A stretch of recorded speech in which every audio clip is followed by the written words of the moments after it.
Let the show begin.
Who's that skulking around? Have been handed out. Ah, how relaxing.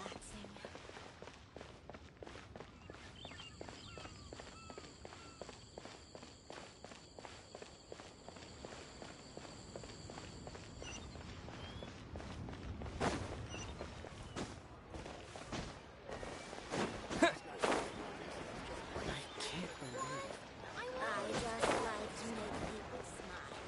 Try your luck betting on Jade?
blade!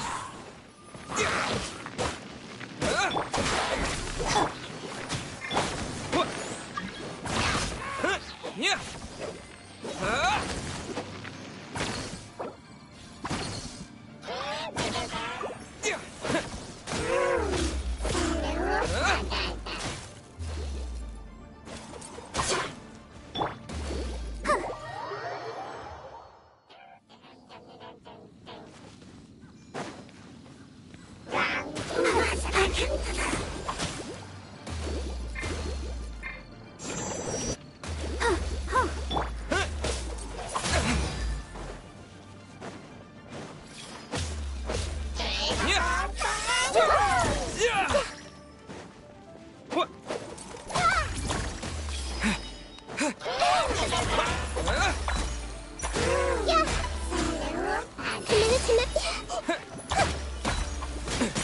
Make yourselves at home.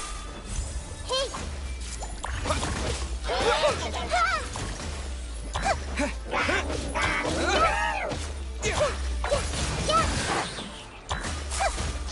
Wind blade!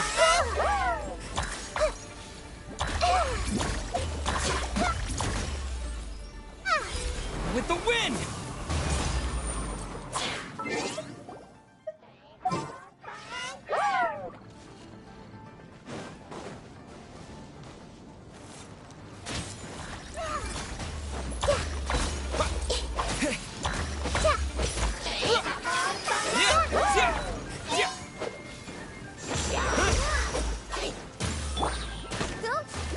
Let the show begin.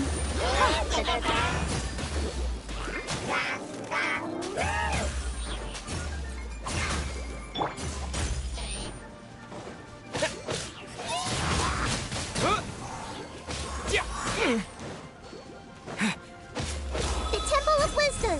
Grow, grow, grow.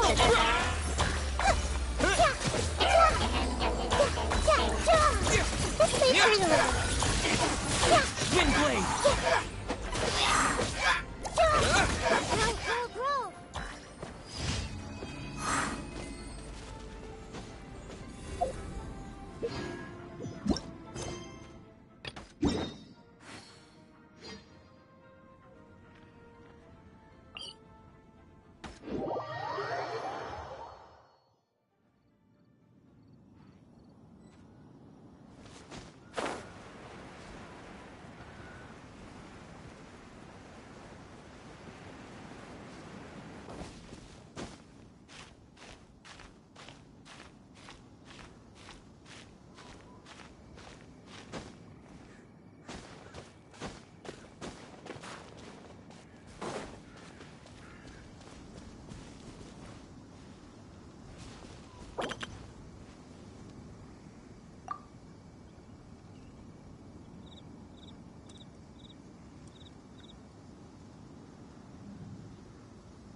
Illusion shattered!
Are you here to play with me? Let me amuse you. Dance with me! Let's play Tree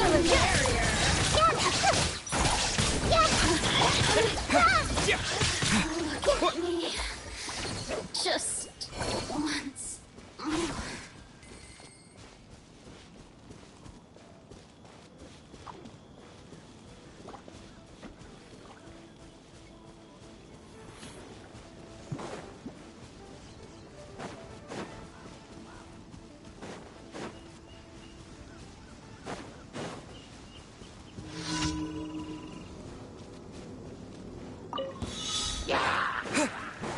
Illusion shattered! Now you shall perish! Dissipate! Out of my way!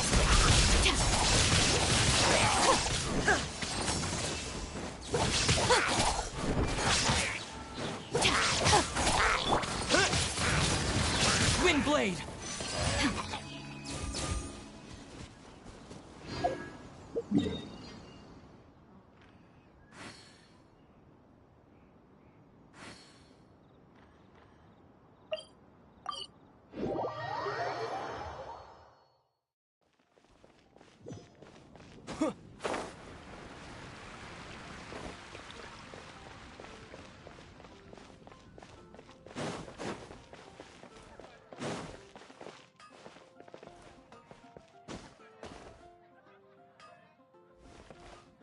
We grew up together after all. Better see Barbara at the cathedral if you're injured. When you're high up, everyone can hear your voice. Dad welcomes you.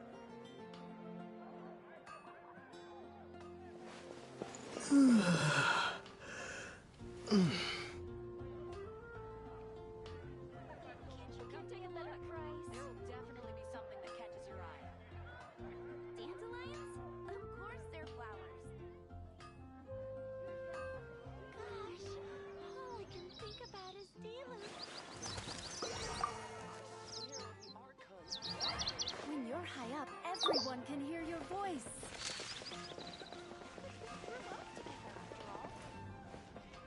Come take a look. There will definitely be something that catches your eye. Better see Barbara at the cathedral if you're injured.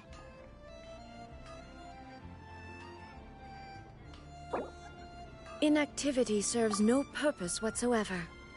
All I can think about When you're high up, everyone can hear your voice.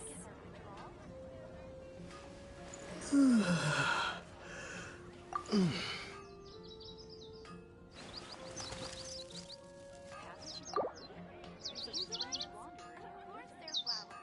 Rebooting.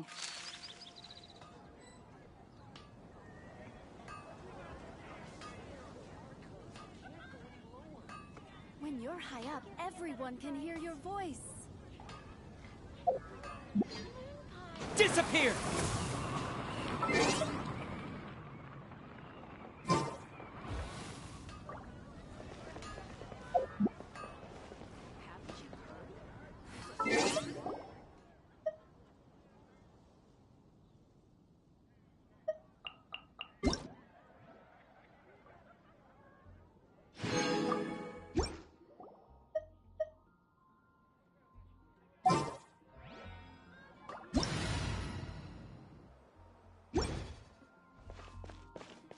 Better see Barbara at the cathedral if you're injured.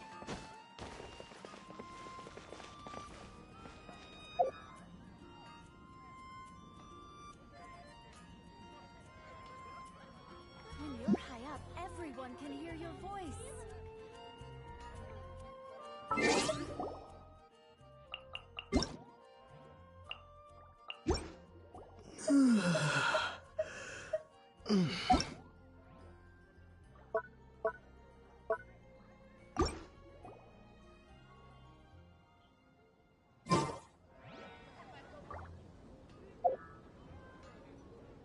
Come take a look. There will definitely be something that...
Ad Astra at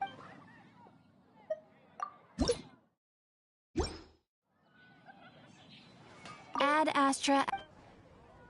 Thank you for completing today's commission.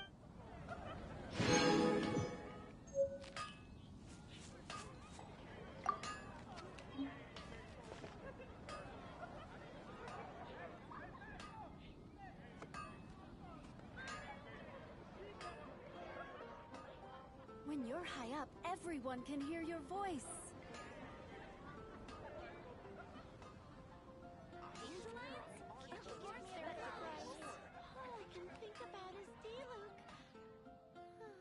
Mondstadt welcomes you.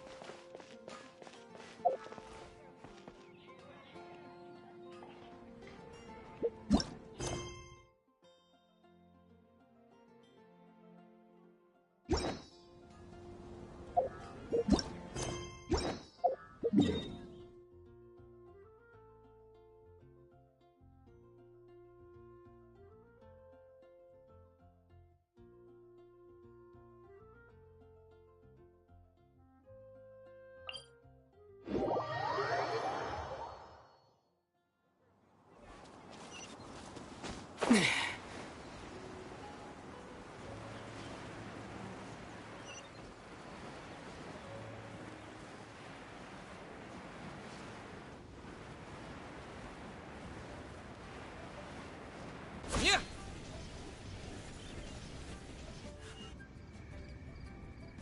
I have gathered everyone here today to make an important announcement.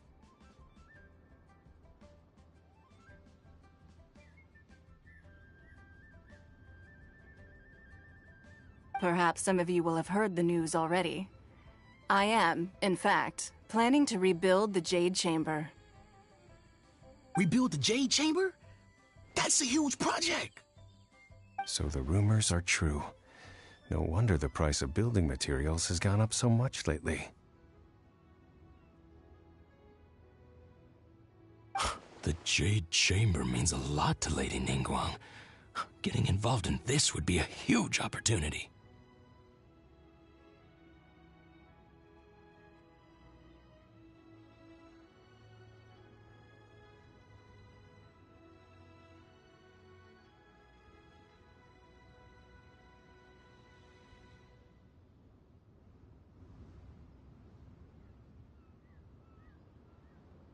Lady Ningguang, is there any way we can be of service?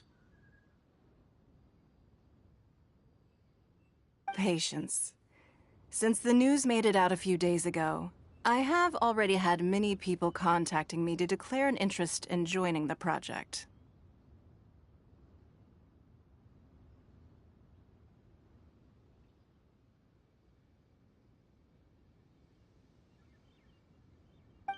Nevertheless, I do have a few matters I should like to entrust to you here today.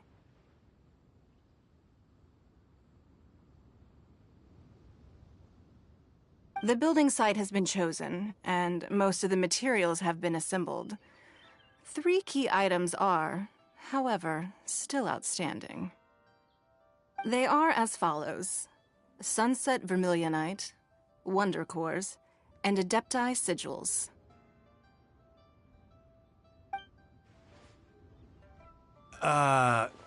Excuse my ignorance, Lady Ningguang. I'm familiar enough with Plostrite, but I've never even heard of those other two. sufficiently large pieces of plastrite, or specifically, vermilionite, may earn themselves the Sunset moniker. This stone is what allows the Jade Chamber to float. Wonder cores, meanwhile, are the central components of the mechanical structure of the Jade Chamber. Adepti sigils serve as a means of integrating the mechanical devices with Adepti art. They are as indispensable as the mechanical core itself. Although these 3 items are rare, I trust that with your connections and capabilities, procuring them will not be a question of if, but of when. I take the saying, time is money, more seriously than most. Efficiency is everything. I will pay a generous price for the materials that you find, and in addition, the first 3 people who collect all the materials will have the opportunity to ask me a question.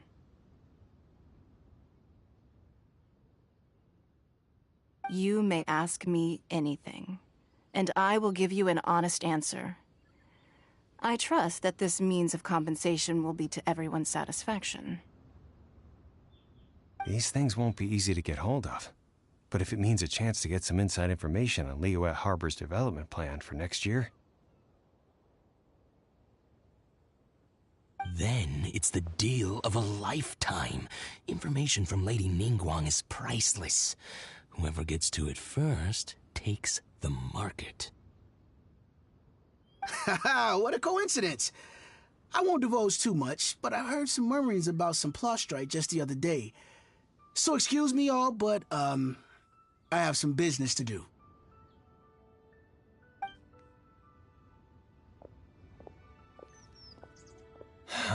No. We better move quickly, or this opportunity will be snatched away from us. Ningguang's rebuilding the Jade Chamber? This is a huge deal! Let's get involved!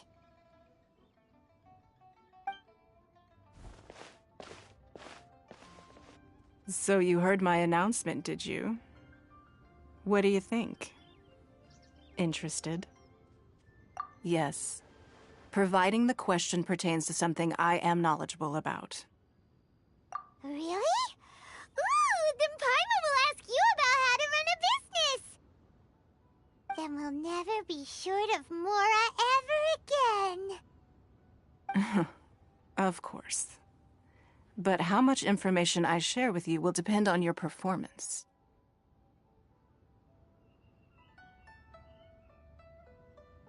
The construction of the Jade Chamber requires a great deal of space. The abandoned mine outside the Golden House has been selected as the building site. Once you have collected the materials, please take them there. I have other business to attend to now. Otherwise, I would gladly escort you to the site in person. When you do arrive, please seek out my secretary. Remember, this is a race against the clock. A rare opportunity presents itself to you. Do not let somebody else snatch it from your grasp.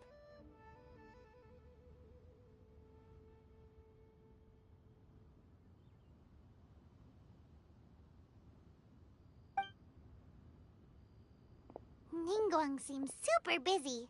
Come on, we'd better get going.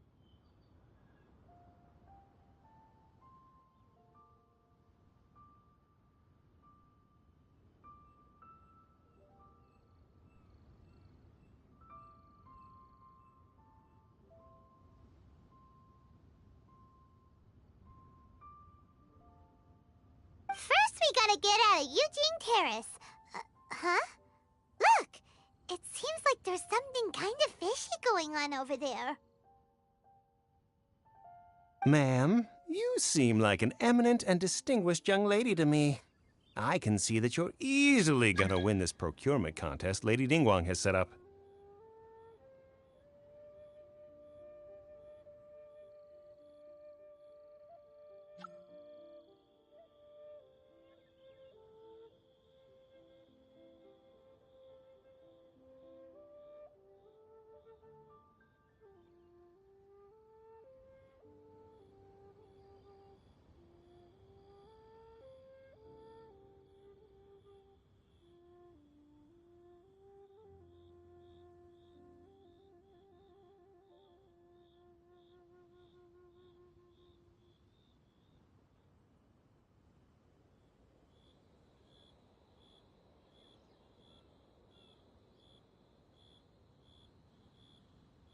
As it happens, we have some information about the materials that I really think might interest you. Come on, let's find somewhere a little more private, and we can get down to brass tacks. No, I don't need it. Don't be like that. Hey, come on! Don't go! Why don't you stand there after her? Oh, right, yeah.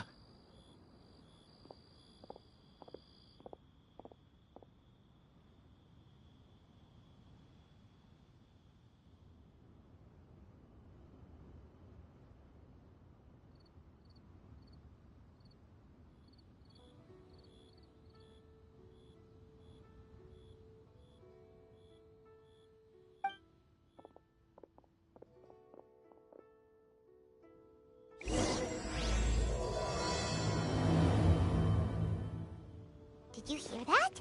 They said they had some useful information. Information's just what we need right now. Let's follow them and see what we can find out.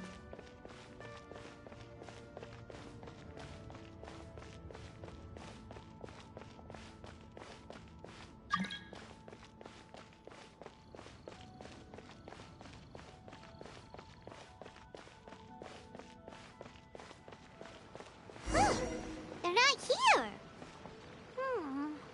Let's keep looking.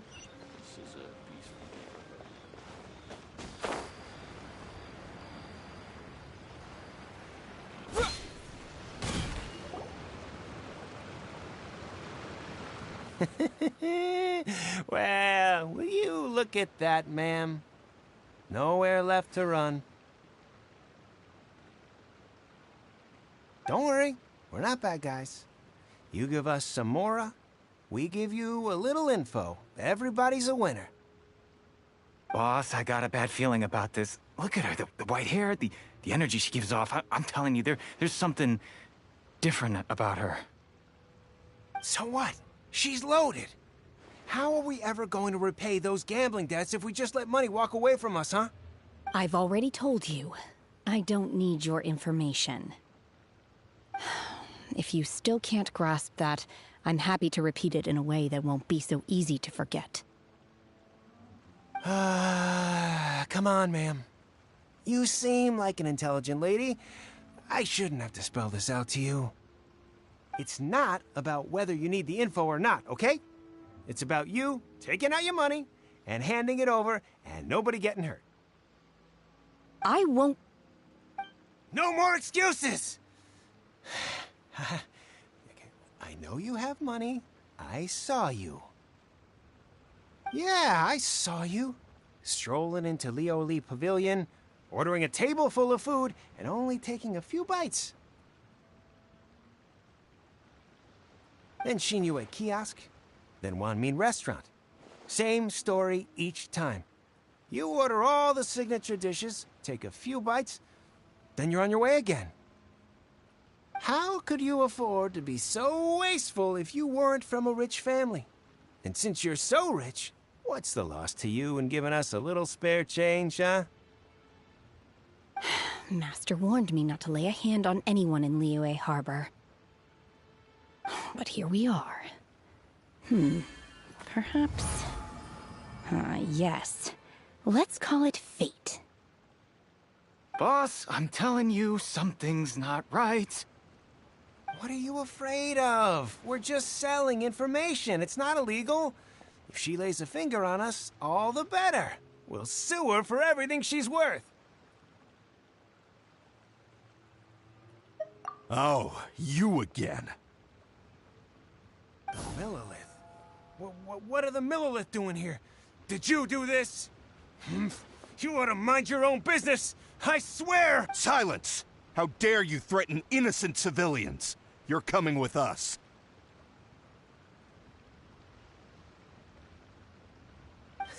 No, don't be angry, sir. Please, let me explain.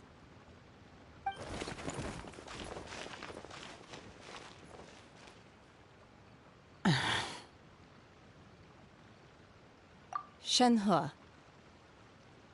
Shenhe? My name.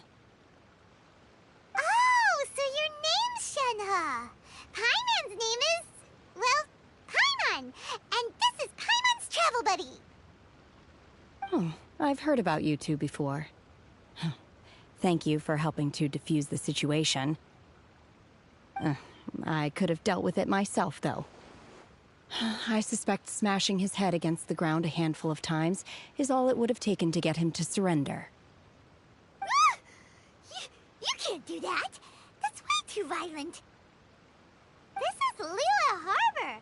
There are laws against that kind of stuff, you know. Laws? No, apparently not. Really? So how exactly have you...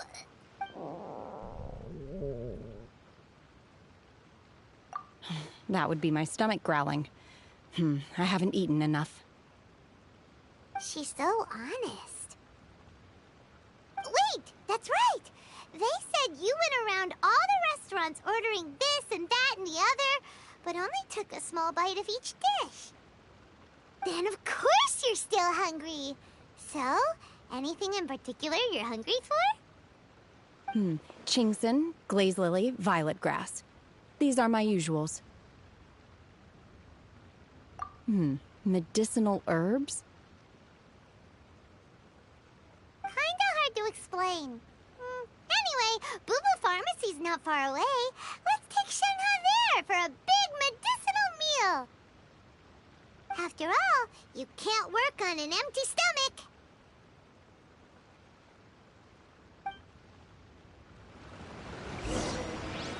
Psst. Do you think Shenhe might be an Adeptus? Seems like it's her first time in Liyue Harbor, and she doesn't seem to get how things work here. If she is an Adeptus, that would explain everything. Are you here to buy some herbs? I do hope you brought your prescription. Chingson, glaze lily, and violet grass, please. Half a pound of each.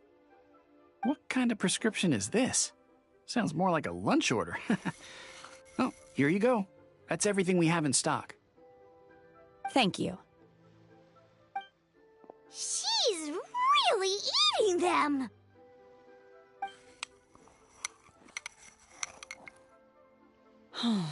My hunger has now abated. Thank you.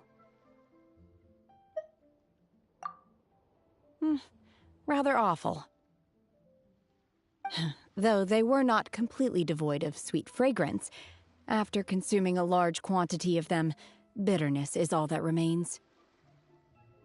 So, how come you chow down on these and barely touch the restaurant food? If Paimon had enough Mora, Paimon would go to the fanciest restaurant in town and order a whole table of food and eat it all in one go. Because I'm not sure whether I will remain here in the future. The food of the mortal realm is most delicious, but should I return to the mountains, yearning for the food here shall only pose an obstacle to my continued spiritual development. Sampling each dish in order to appreciate its taste is enough.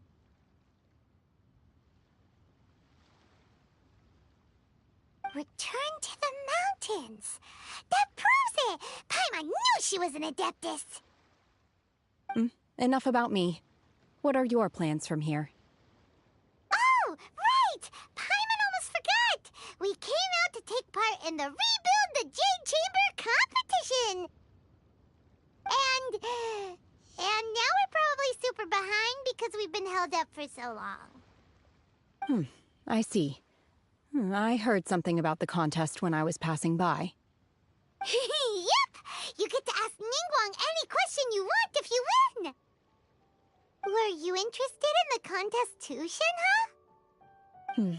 I came for the rebuilding of the Jade Chamber, but until this point I had no intention of joining a contest. However, you have shown me your kindness, and I would now like to lend you my assistance. Oh, don't worry. I ask for nothing in return. Wow! You really don't have to. But having an Adeptus help out will make things a whole lot easier, so... Then let's not delay. I have a plan. Great! Paimon bets this is gonna be the awesomest plan ever! I am not sure whether or to what extent this plan can be classified as awesome. I do, however, believe it will be highly effective. We simply need to dispose of everyone who is currently ahead of us. Then, we alone shall become the victors. Veto! That is not acceptable! Not by a long shot! Really?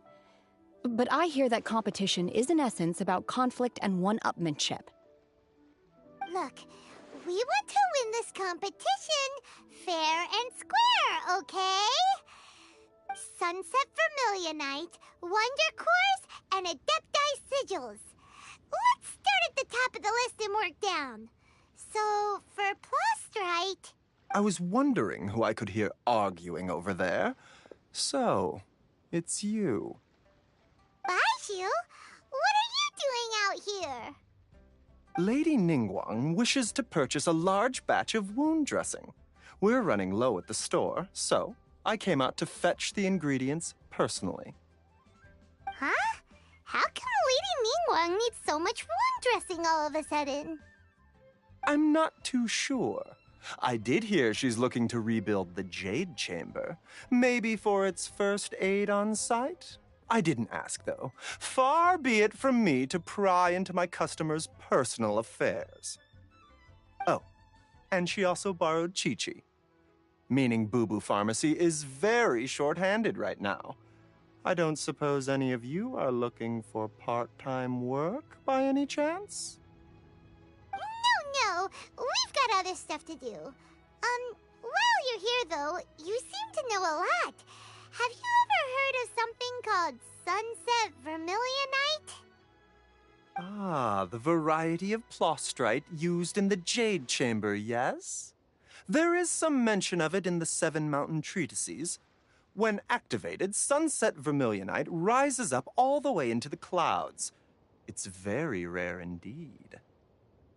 As far as the records show, virtually all Sunset Vermilionite in existence has been mined and taken possession of. But the Feiyun Commerce Guild would know far more about this than I do.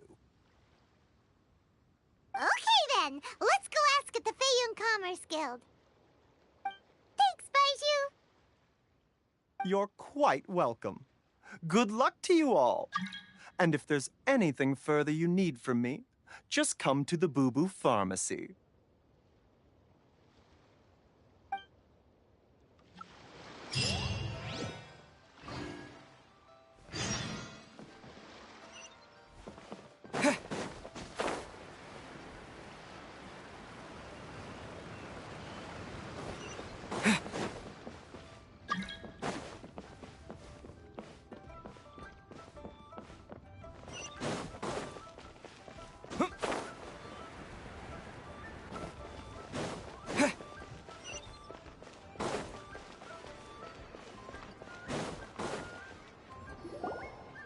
Master Xingqiu, thank goodness you're finally back. Oh? Why do I detect an urgency in your voice? The guild has had a whole string of strange orders in recently. Everyone's been completely caught off guard. Your father gave me specific instructions to ask you to stay and help out if I happen to see you. I see. Have someone sort the orders by type for now. I'll deal with them myself shortly. Oh, how wonderful. Thank you, Master. With you on the job, I can breathe a sigh of relief. Hey, Xingqiu! Glad you're here. We want to ask you for some information. Traveler, Paimon, please wait a moment. Shu, I need to entertain some guests. Please continue with your work for the time being, and we'll discuss the matter of the guild's orders in more detail later on. Understood, Master Xingqiu. Then I will leave you in peace. I wasn't counting on finding you here today. What's going on? And how, pray tell, may I be of service? Xingqiu, have you ever heard of Sunset Vermilionite? Oh, I see. So you've entered Lady Ningguang's contest as well. As well? Do you mean... The truth is, the Feiyun Commerce Guild is in possession of some Sunset Vermilionite, but only one piece. We are holding it on behalf of someone who has asked us to put it up for auction, and a lot of interested parties have already come to us inquiring about the price. At the end of the day, it all comes down to supply and demand. In this case, I'm guessing the final transaction price may be in excess of 500 million mora. 500 million?! Honestly, I would recommend that you don't bother bidding on this one. The price is greatly inflated, and it's just not worth it. But without any sunset vermilionite... Don't panic. I don't suppose you ever heard of Sea Gazer? Who? Oh, Sea Gazer was once very close to Mountain Shaper, but if I am not mistaken, he has already passed away. Yes, precisely. I didn't know anyone else knew about him. According to records of drifting clouds, Sea Gazer once built an abode to store his rarest and most exquisite treasures, among which was some sunset vermilionite. After Sea Gazer passed, the abode was abandoned, and its location was lost to time.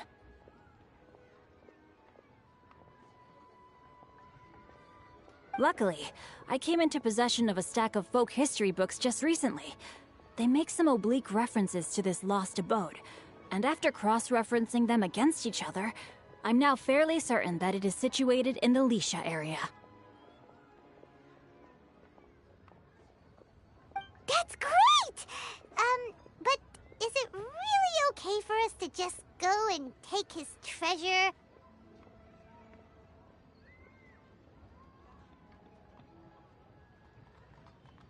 Wouldn't it be a little, disrespectful? With him being an Adeptus?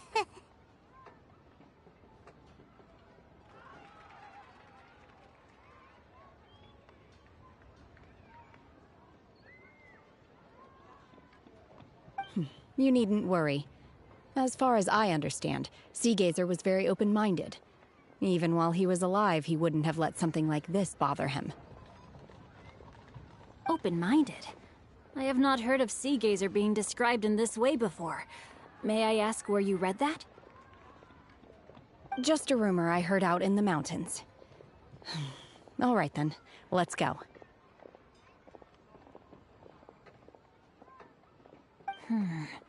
There's something about this young lady that reminds me of a good friend of mine. Oh, I almost forgot. Adepti abodes tend to have very ingenious designs, especially when it comes to their defense mechanisms. Plus, it's likely to be crawling with monsters after being abandoned for so long. So please, be very careful. Okay, we will be. Thanks, Xingqiu.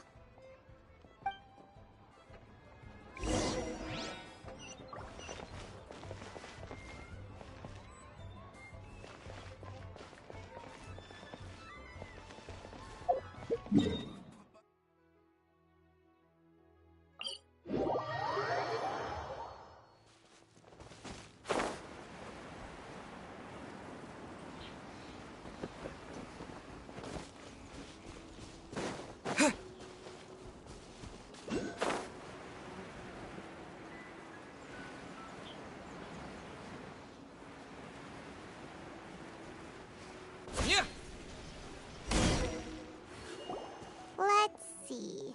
Xingqiu said it should be around here, but Paimon doesn't see anything.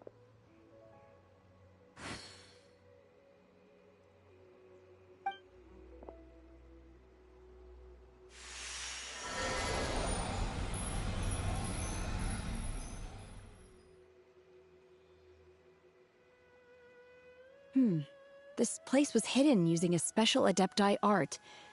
But now that I have removed it, we can inspect the area more closely.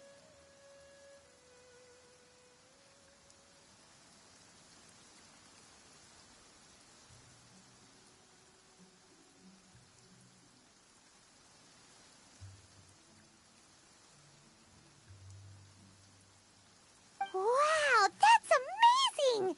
Yep, let's take another look around. Hey, look! Is that a new Sealy over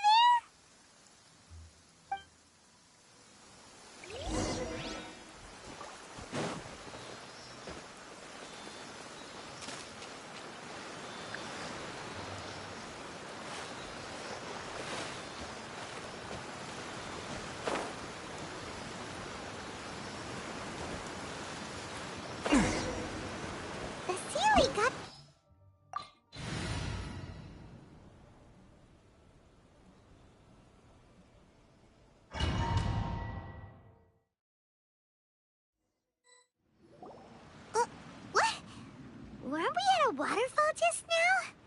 How did we suddenly end up here? Whoa, so many clouds. It feels like we're high up in the sky. I believe this is the abode of that Adeptus.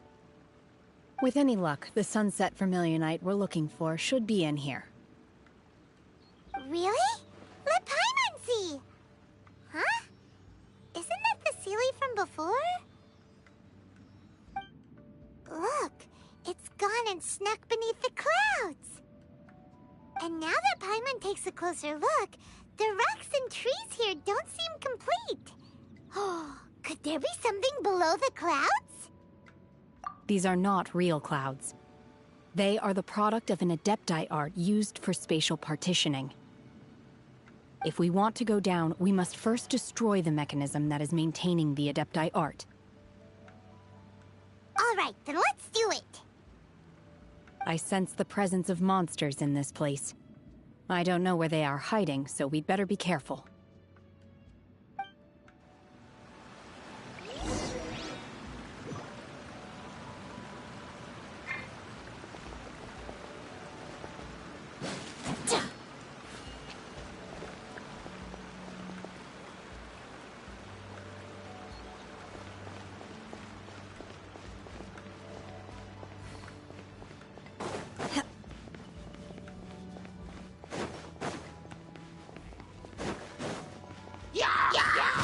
Manifest! Shoot! Unleash! Ha!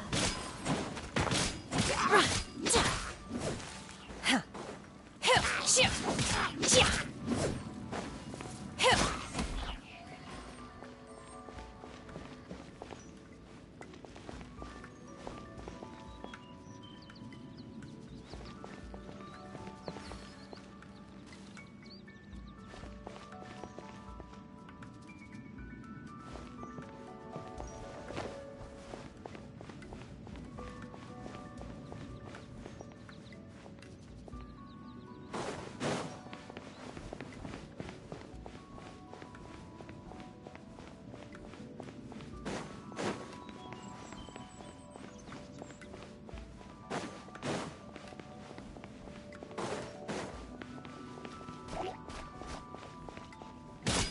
Manifest! Shoo! Shoo! Unleash! Shoo! Ka! Ha!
Ha!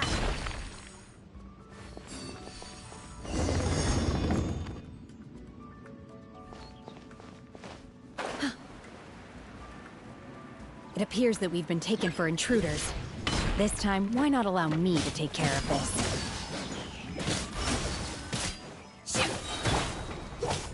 Stand with me! I'll settle this!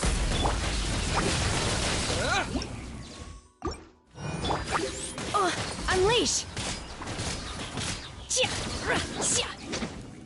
Obey! Cryo Incarnate! Manifest!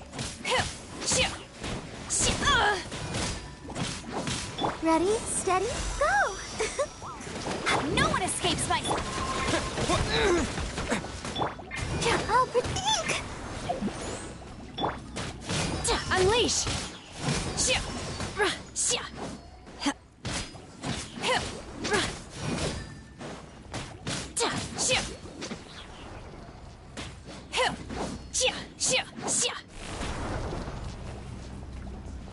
The core of the mechanism is exposed. Now's our chance.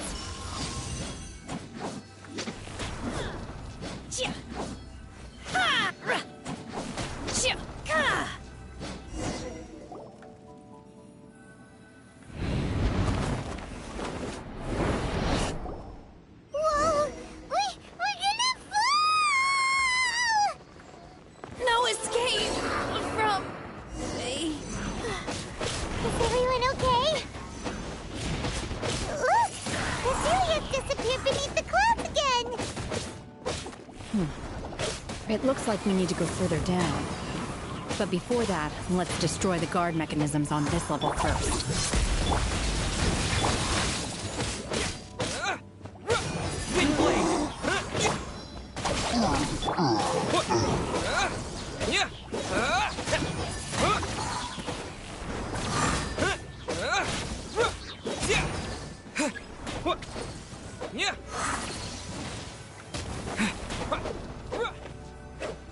No escape!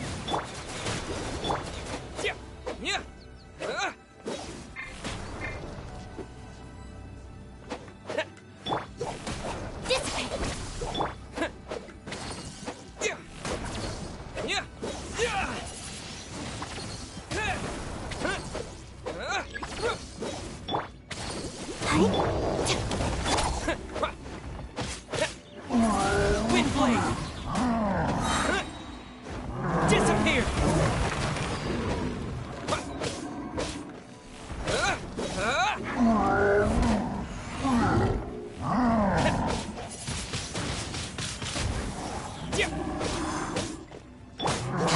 Our bond is strong!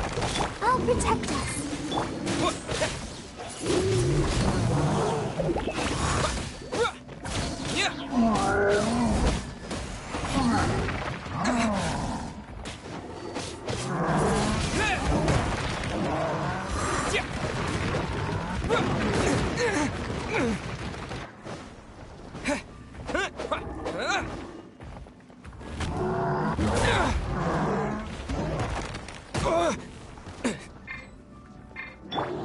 Stand with me!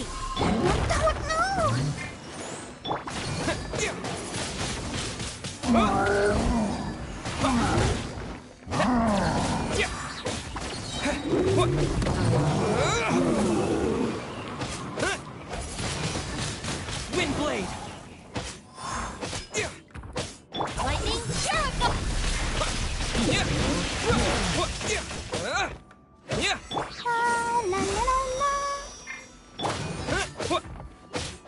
Our bond is strong!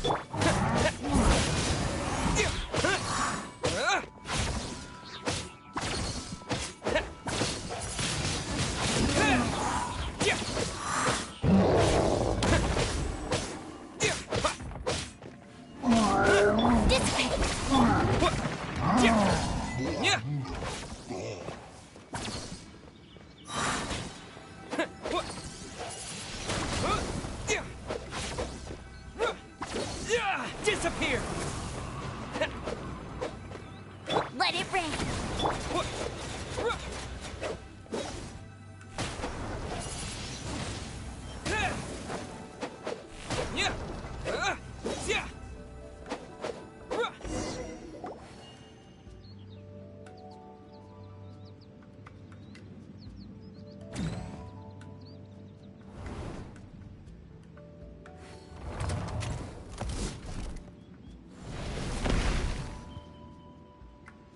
we're gonna fall. This time, we're really gonna fall. Ah! Luckily, there was a pool of water at the bottom. Otherwise, that could have ended very differently. Hey!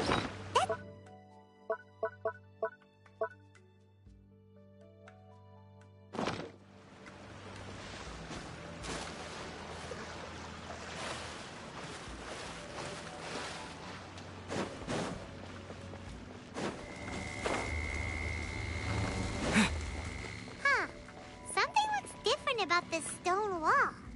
Let's take a closer look.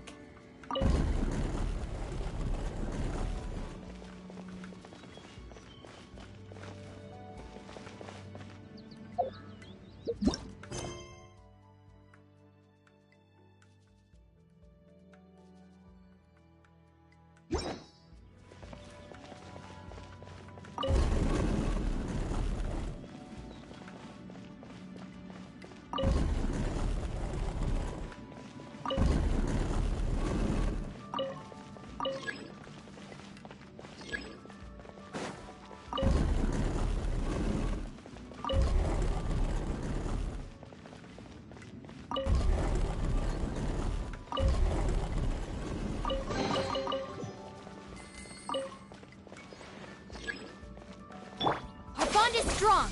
Let the show begin.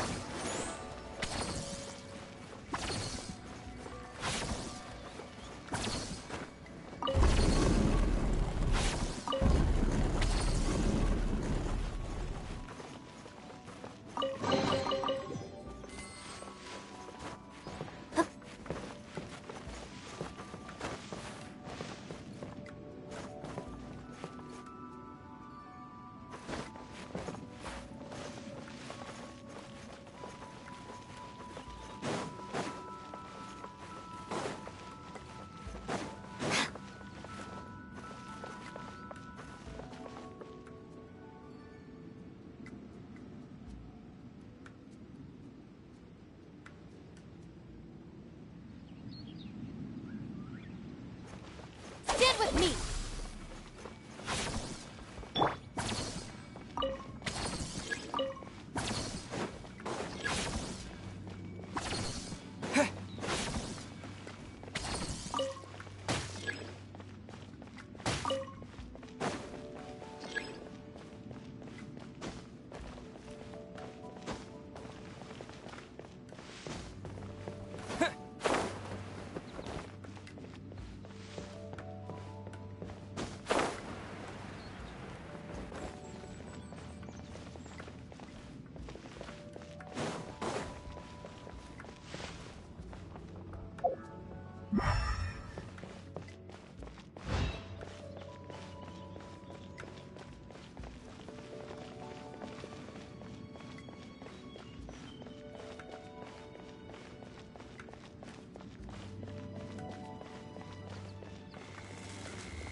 Let's dance.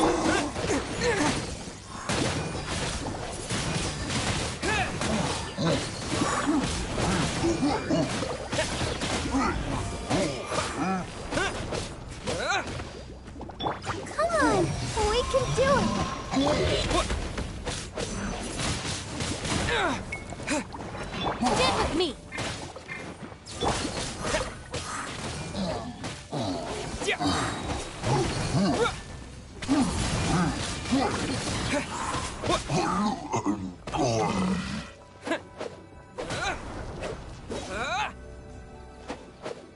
I'll settle this.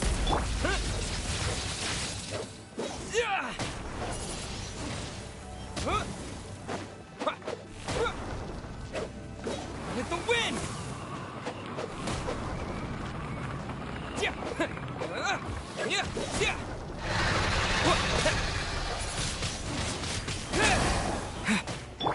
Our bond is strong!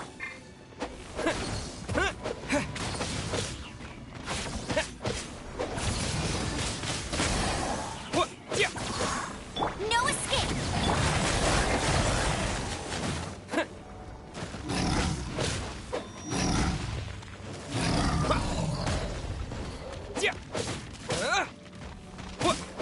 Dissipate! I'll protect us.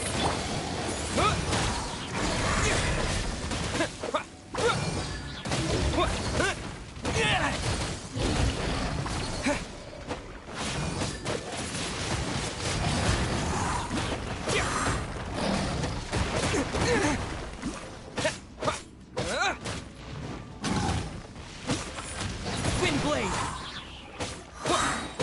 Disappear!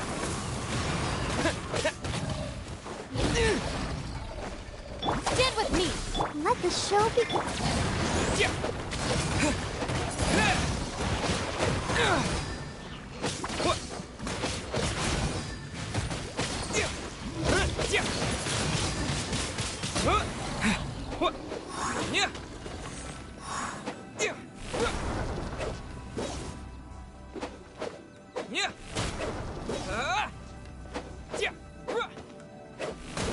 Our bond is strong!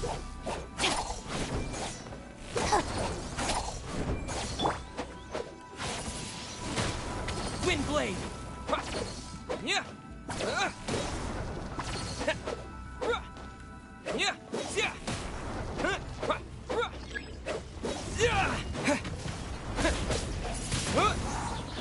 I'll protect us.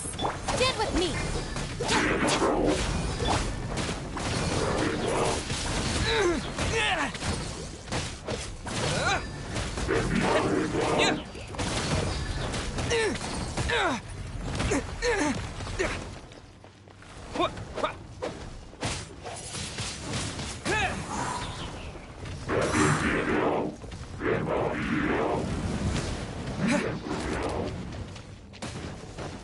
Dissipate.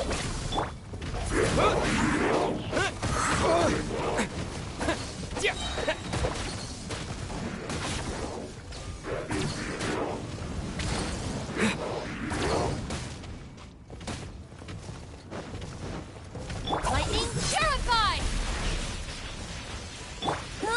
Go, go, Baron Bunny.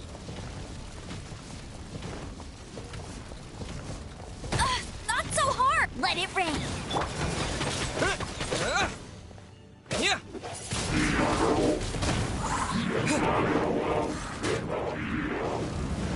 Ready, steady, go.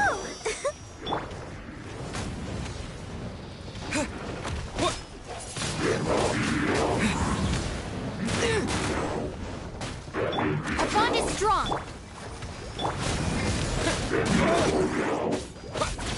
Wind blade!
sights. Bet you can't keep up with me. Hey!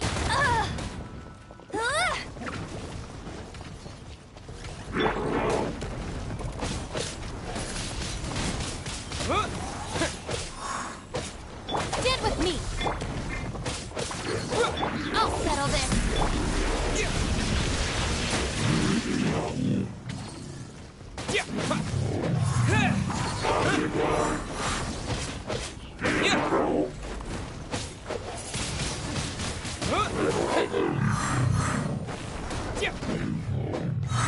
Our bond is strong!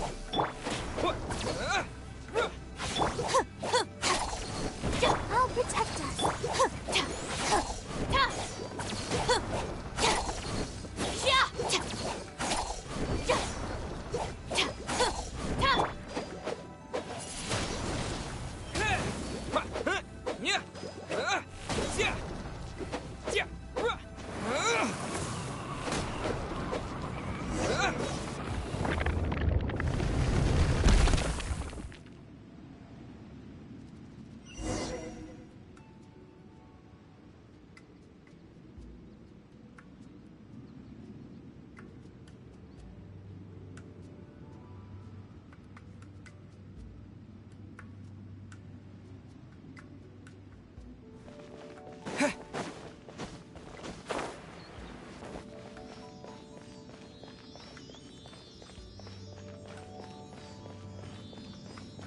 Look, over there!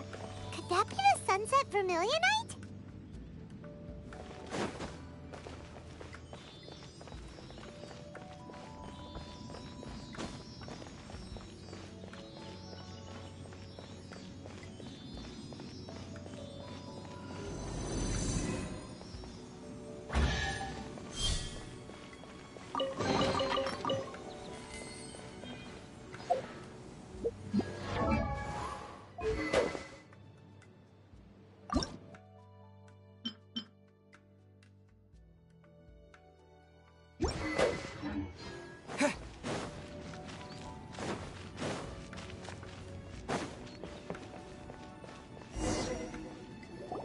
Is this it? Is this the sunset vermilionite? It's so huge!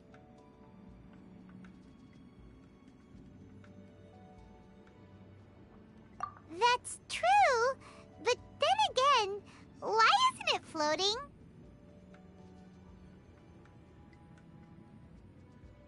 Plaustrite doesn't float until it's activated. It may look different from most ordinary stones, but it weighs around the same amount. Only after being activated does Plaustrite reveal its true nature, breaking free from the shackles of the mortal realm and ascending up into the heavens.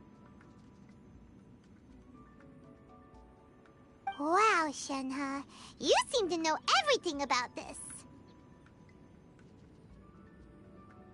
Only because my master is fond of chatting about these things. The moment she has some time to spare, she'll come straight for me and start telling story after story. I don't care for her stories most of the time. I certainly didn't expect them to ever come in handy like this. Hold on a sec! Paimon just realized something. If we activate it here, there's no way we'll be able to get it back to the site, right? Heck, we'll be dragged up into the sky too! But if we don't activate it, how else are we gonna lift it? This rock must weigh well over 1,000 pounds, surely!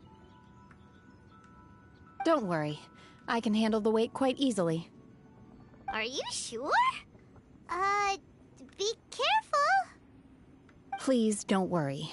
I'm well aware that a plaustrite sample this large must be highly valuable. I will be gentle with it and make sure it does not get damaged. My safety. That's right! Paimon's sure you can handle it and everything, but if something this heavy lands on you, you're gonna get yourself hurt, no matter who you are. You gotta be extra careful when lifting heavy objects. It's just common sense. Is it now? Well then, thank you. I'll go on ahead with the Plostrite. Let's meet at the building site later.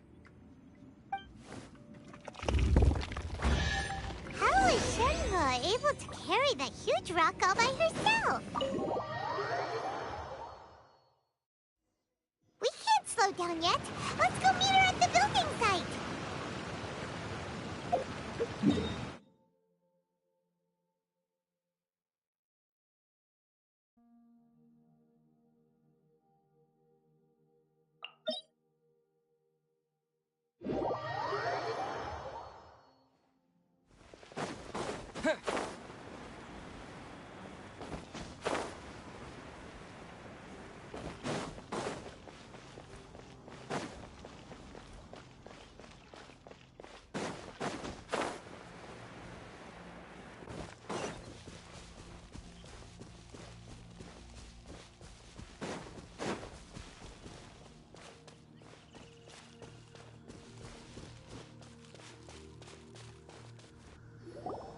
Oh my god, I can't believe my eyes. How can she lift that massive rock all by herself? She's got to be one of those Adepti, surely. Oh, mighty Adeptus, please give me your blessing, so that in the coming year I may reap a more bountiful salary.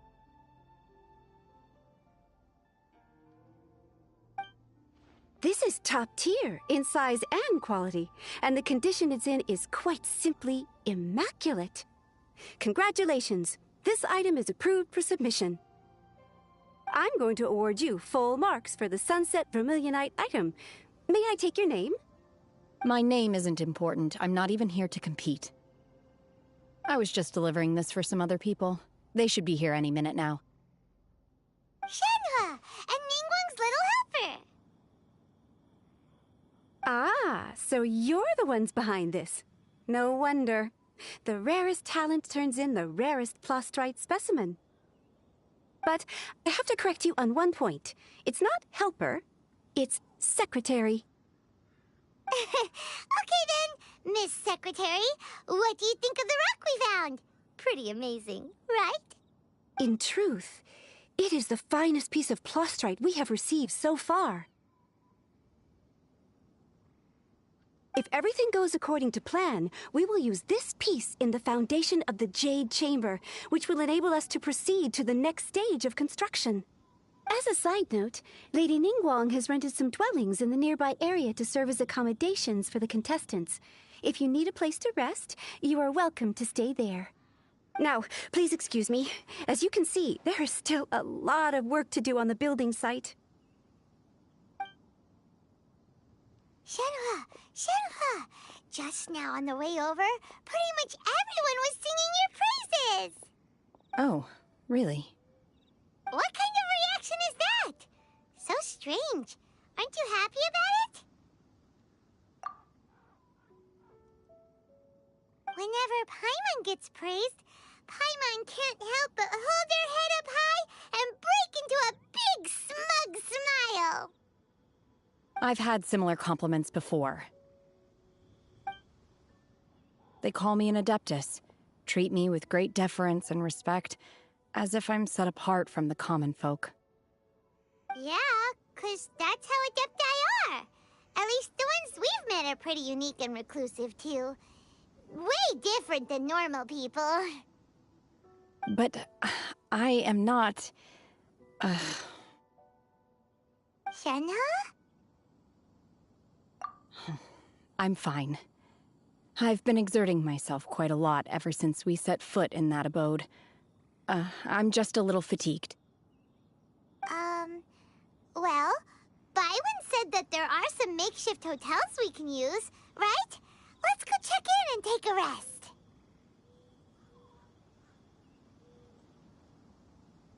No need. I simply need to find myself a secluded place in the wilderness to sit and meditate in silence. You can't do that. It's dangerous out in the wild on your own. When you're hungry, you go eat something tasty. And when you're tired, you go lie down in a nice, comfy bed. All right? Seriously, don't punish yourself like this. Okay. If you insist. we're talking. Let's head to our hotel.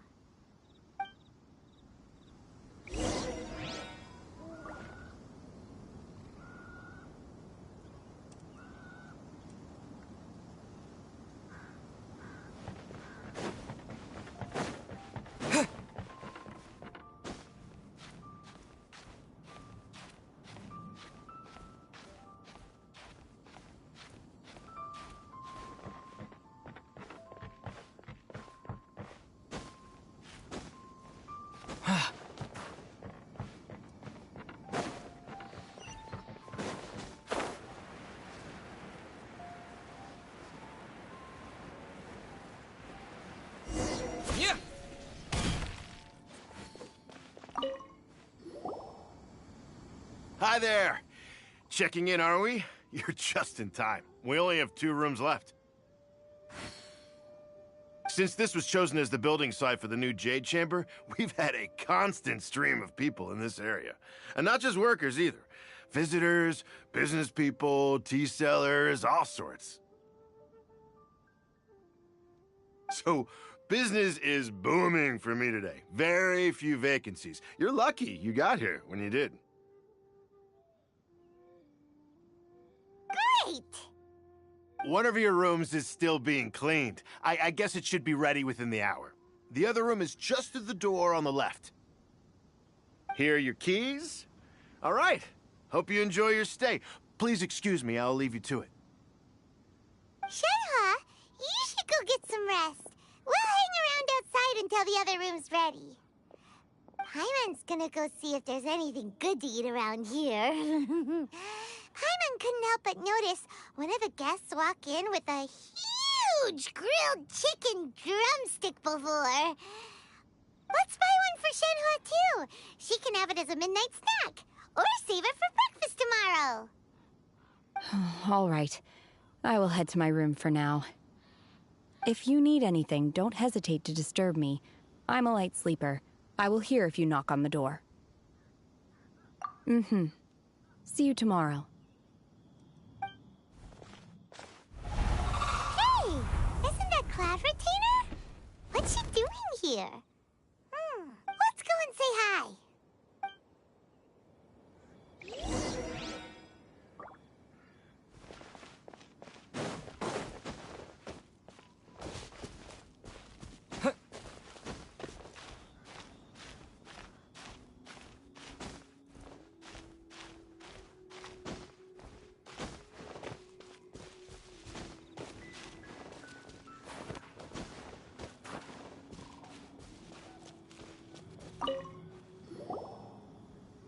One trusts you have met Shenhe. So, are you getting along quite well? So far, so good. Yeah. So, you know Shenhe too, Cloud Retainer? Naturally. Save for Ganyu, who spends the majority of her time in Liyue Harbor. All the Adepti living today are acquainted with Shenhe to some degree. Cool. So, what's her Adeptus name anyway? Calling her Shenhe feels kind of friendly, but also kind of disrespectful. So Paimon's thinking maybe it'd be better if we called her by her Adeptus name instead. Her Adeptus name? Why, pray tell, would Shenhe have an Adeptus name? Don't all Adepti have a special title they go by? On this latter point, you are correct. However, Shenhe is human. Oh, right. Wait, what? What? You knew already? So is Paimon the only one who didn't know?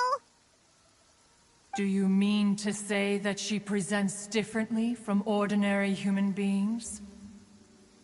Well, to start with, her problem-solving methods are extremely direct. Ah, yes. She was like this all those years ago when one first met her. In this respect, she has not changed. One first found Shenhe by chance in a cave. One was passing by and sensed the presence of a god's remains. Being of an ever-vigilant disposition, one entered immediately to inspect the scene. Inside was Shenhe, then aged around 6 years old. In her hand, she held a dagger with which she was confronting a monster that was the god's remains incarnate. That sounds so dangerous. When one arrived, she had already been locked in confrontation with this monster for several days. Most mortal children are fragile, both physically and mentally, and are highly reliant on their parents for survival, but not so her. That she was able to endure such terrible danger was due not only to her strong willpower, but also to the bloodlust and homicidal instinct with which she was born. One dealt with the monster, yet she still refused to lower her guard. She even pointed her dagger in one's direction and remained ready to strike. Only after she was satisfied that one had no intention to cause her harm did she finally relent. She then passed out without uttering a single word. In other words, if you hadn't passed by that day, Shenhe might have... Not necessarily. Upon one's arrival, one could sense that the god's wrath was gradually receding. Even had the stalemate continued, one suspects that Shenhe may have still emerged the victor of the confrontation. That's still so dangerous, though.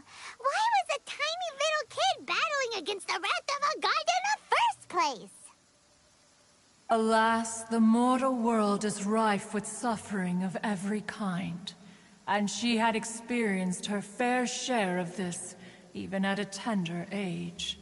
Seeing that she was homeless, one decided to adopt her. Indeed, it is one to whom she refers. Shenhe has an extraordinary constitution, making her well adapted to practicing the Adepti arts. All the Adepti cherished her talents, and so we were willing to train her. However, her homicidal urges did not subside with age. Rather, they grew stronger day by day. Mooncarver once performed a divination for her. He declared that her fate is to bear the curse of calamity. Consumed by malevolent energy, she is prone to bring harm to those around her. Such is the magnitude of the danger this poses, that her soul must be bound with red ropes to keep her homicidal instinct at bay. The red ropes have indeed served to keep her calmer and more content. They also seem to have rendered her somewhat inexpressive. Perhaps the red ropes are so powerful that they have suppressed some of her other emotions as well.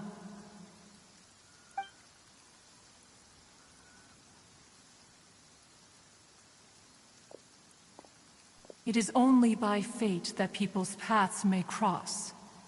Now that Shenhe's path has crossed with yours, please be sure to treasure the gift that fate has given you, and take good care of her.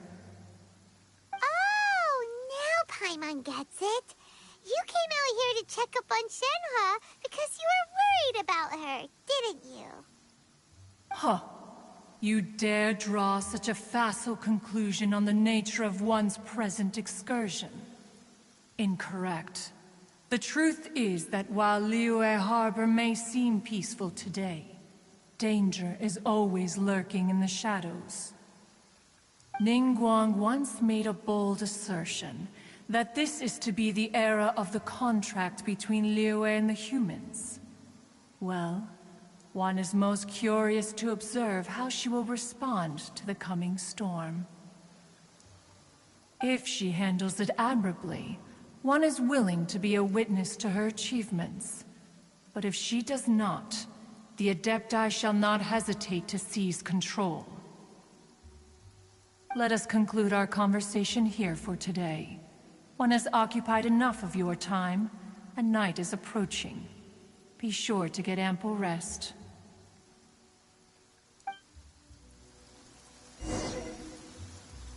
So, Shenhua isn't an Adeptus after all. She just grew up around the Adepti. Oh, no wonder she doesn't like being treated as an Adeptus. Having everyone falling over themselves to show their respect all the time must be kind of hard to deal with.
Hey!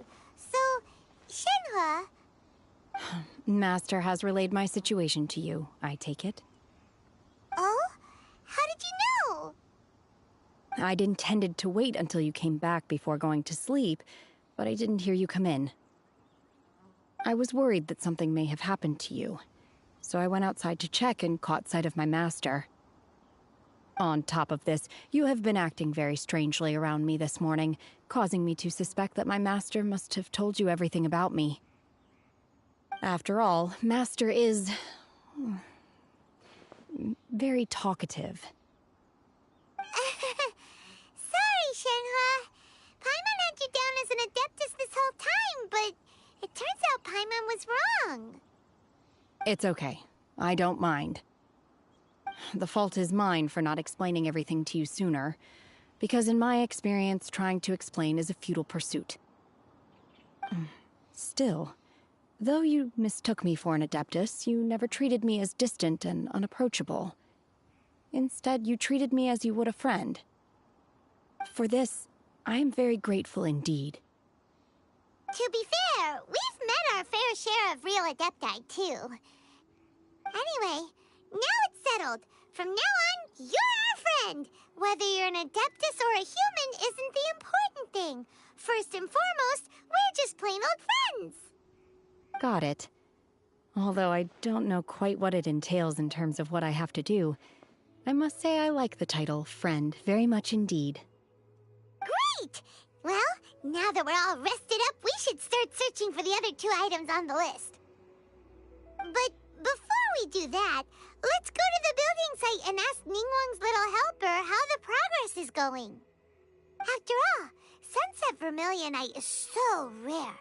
Paimon doubts many competitors will really be able to find any. If it turns out some of them have given up already, we'll be able to take things a little more slowly. Oh, and another thing. We bought some grilled chicken drumsticks on the way back last night. There was a place just outside. Here's one for you, Shenhua. Try it! They're so good. I concur. It has a rich flavor, far more agreeable than those I've cooked for myself in the wilderness in the past.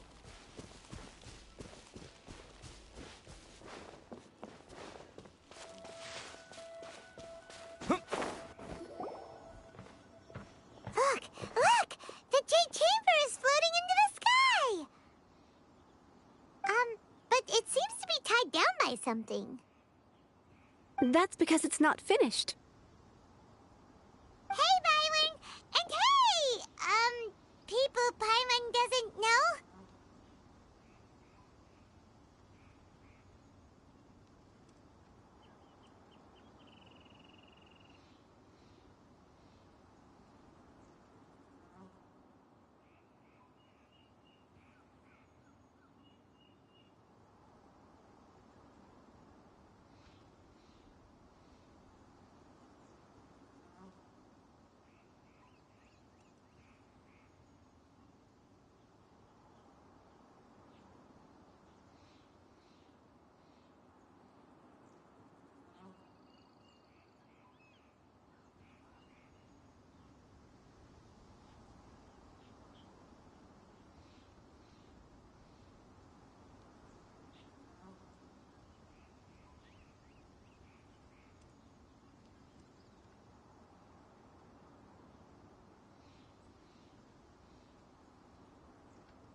the enormous scale of the Jade Chamber, we split the construction work into 2 phases to make sure the structure remains balanced. Before we find some suitable plastrite, we build the Jade Chamber's keel at ground level. Once the plastrite is ready, we place it into the keel and let the partially constructed Jade Chamber rise up to the height of the surrounding mountain peaks. The remainder of the construction work is then carried out at that altitude. Once everything is ready, we release the iron tethers and allow the Jade Chamber to rise to its target altitude. Miss Bywin, we've brought some new materials to submit. One moment, I'll be right there. The construction work has only been able to progress this rapidly thanks to the plastrite provided by you. Lady Ningguang is most grateful and looks forward to seeing more of your work. Wow, can't believe you sourced the plastrite so quickly. It's the key piece of the puzzle. Looks like you beat us to the punch. Wait, I know you. You're the one who fought against the Vatuian Osile, right? Oh, sure enough, your reputation precedes you. Pleased to meet you. I'm Beto, captain of the Crux. Beto? Are you here to join the Jade Chamber contest too? Sure am. I happened to get my hands on a chunk of sunset vermilionite on a voyage a while back, so I figured I'd bring it over. Huh. So even though it's rare, we're not the only ones who managed to get a hold of it. Oh, I've got some introductions to do. This is the renowned Miss Yun, or Yunjin, probably the most famous figure in the Liyue opera scene. Greetings. These two are Paimon and the Traveler. I'm sure you've heard of them before. And this is... sorry, I'm not sure we've met. Shenhe. I am their... friend. Good to meet you. Well, from today on, I guess all of us are friends. Miss Yun is also here for the contest. Turns out she needed to borrow a boat, so we came together. It's an honor to finally meet you both. I've heard much about you. Miss Shenhe, though we are only meeting for the first time, I have a feeling that we will get along very well indeed. To be honest with you all, I am in great need of this opportunity to ask Lady Ningguang a question. That's why I joined the contest. Thanks to my father's connections, I was able to acquire a specimen of the plastrite required. Fortunately, it was approved for submission, despite being a little on the diminutive side. Wow. So it looks like the 3 of us are competitors now. Excuse me for prying, Miss Shenhe, but are you competing as well? No, I don't have any questions for Ningguang. I just wanted to help him win. In that case, I have a proposal to make. Lady Ningguang said that the first 3 contestants to procure all 3 materials will be awarded the chance to ask a question. Well, there are 3 teams here. We can split the prize between us. Instead of competing against each other, we could work together to secure the top 3 places between us. What do you think? Sounds great, but how does it change things exactly? I think I see where you're going with this, Miss Yun. The plastrite was the most difficult item to source by a long shot. Luckily, all 3 of us managed to get our hands on it. The 2 remaining items aren't quite so rare, so as long as one of us finds a way to source it, the other 2 can hop on the bandwagon. How'd I do? Is that what you had in mind? Precisely. Huh. Interesting approach. Okay then. All right, I'll go first. I have some leads on these wonder cores. From what I've heard, the core itself is really not that difficult to make. The hard part is getting hold of the ore used as raw materials. I'm gonna head back to the ship and ask Suling if he's heard of them. You guys... We will head into town and seek advice from Master Zhang of Hanfeng's Ironmongers. Thoughts? Wonderful. We'll split into teams then, and whoever makes progress first brings all of us a step closer to victory. I'm gonna take off. See you later.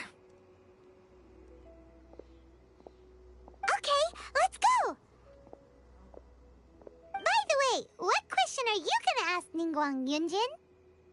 I'm looking for a venue to host the performance of our new opera. Lady Ningguang has excellent judgment, so I would like to hear her opinion. Ooh, what's the opera called? Paimon wants to go see it. The opera is a labor of love by my father. He wrote it based on a popular urban legend about an evil spirit and an adeptus.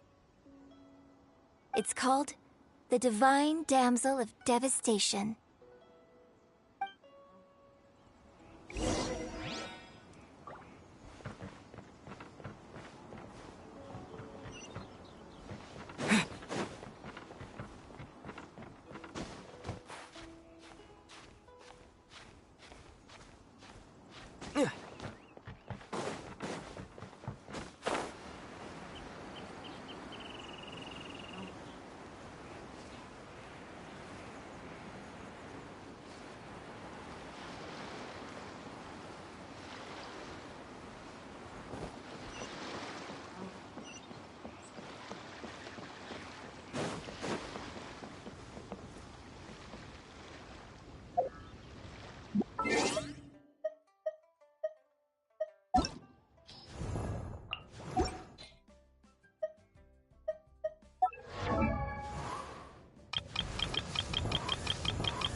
Leo's really got a lot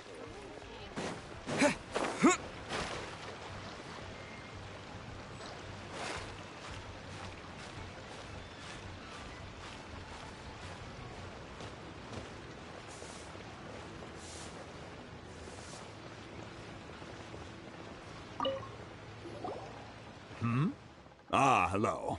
Are you here for something off the shelf, or do you need something forged? Excuse me, Master Zhang. We were wondering if you'd heard of something called a Wonder Core. Of course I have. Sorry, who's asking? My name is Yunjin. Perhaps you don't know me, but I believe that you forged some weaponry for my father in the past, for stage use. Yunjin? Stage use? Oh, so you must be Miss Yoon. Sorry. My brain's finally caught up. It's not used to doing much beyond bashing a hammer all day. Everyone's heard of you, Miss Yoon. Even folks who don't make it to the opera all that often. Like myself. So, you're here to ask about Wonder Cores, huh? As it happens, I do know how to make them. Matter of fact, I made some for Lady Ningguang back when she was building the original Jade Chamber. The types of ore needed to make Wonder Cores are a little hard to come by. Lady Ningguang supplied them herself last time. I don't suppose you've brought any yourselves? No, we were gonna ask you what kinds of ore we need. Sure. Well, you'll need two kinds. Star Splinter Iron and Subrosium. If I remember correctly, Lady Ningguang sourced her Star Splinter Iron from the Mount Tianheng area. They say it resonates with visions. It could take some work, but if you stick with it, you'll find some eventually. As for the Subrosium, though, that's trickier. It's all but unheard of on the market. I'm really not sure. Sorry. What I've heard is that the people around Mount Tianheng have some sort of magic trick that can pinpoint the location of the stuff. Of course, it's probably just hearsay. If you want my advice, start by looking for Star Splinter Iron around Mount Tianheng. And if you run into any locals, ask them a few questions about Subrosium. Mount Tianheng. Interestingly enough, the story of the Divine Damsel of Devastation also takes place on that mountain. I hear the view there is quite spectacular. A favorite destination of the Adepti, in fact. Perhaps it can give me some inspiration. Let's not delay. We should head straight there.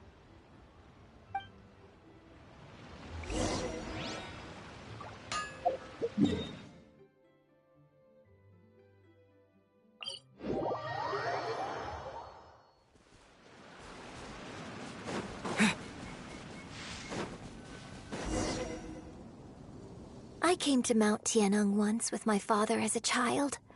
I remember it being such a long climb that I could barely feel my legs by the time we reached the top. Oh, this is quite a trip down memory lane for me. Look at these majestic, towering peaks and the gently flowing streams. It's like setting foot in paradise. No wonder the legend of the divine damsel of devastation is said to have taken place here.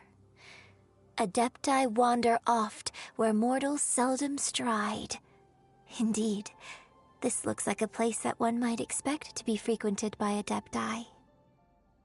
The Divine Damsel of Devastation is your upcoming opera, right? And the story takes place in Mount Tianheng. Huh. Seems like you have a real connection with this place.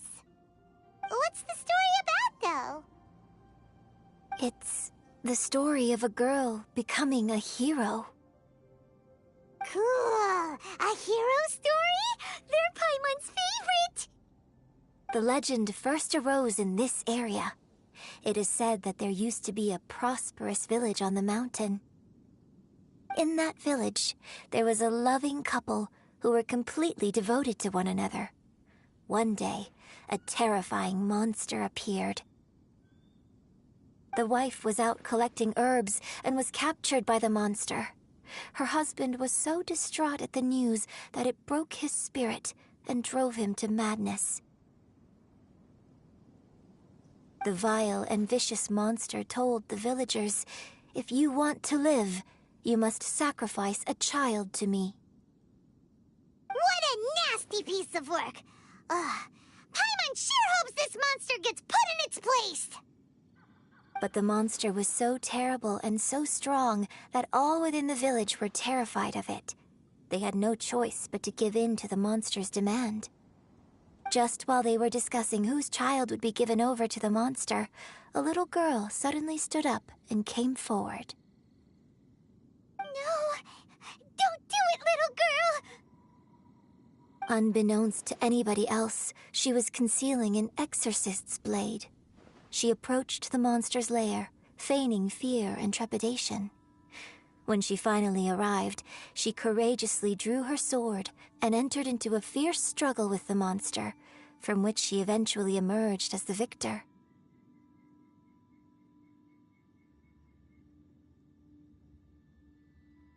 Her extraordinary abilities drew the attention of the Adepti, and they took her as one of their own. Her story became the stuff of legends. But alas, the paths of mortals and Adepti seldom cross, and she would never again re-enter the mortal world. And so, destined to grace the mortal realm for but a brief moment, she vanished like a wisp of smoke into thin air.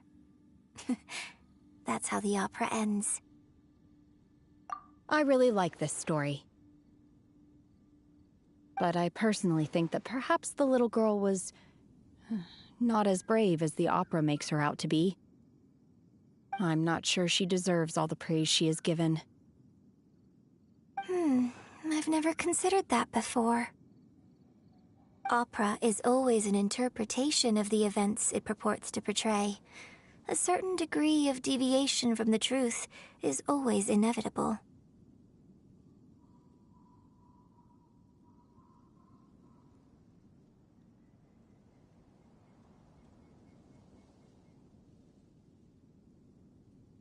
When my father wrote the script for this play, I suppose his intention was to inspire his audience with the character of the Divine Damsel.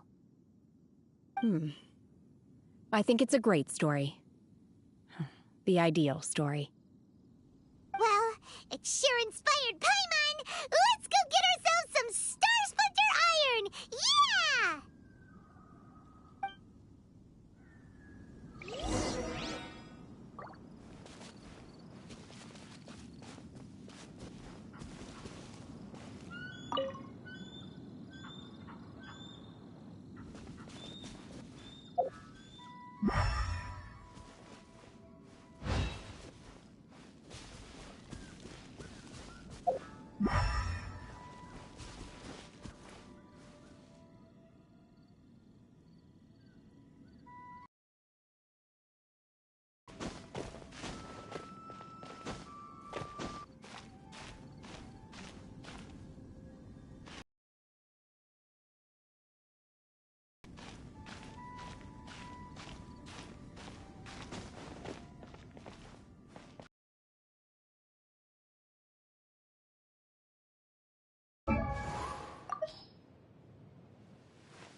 This should be enough Star Splinter iron. Now we just need to find that Subrosium.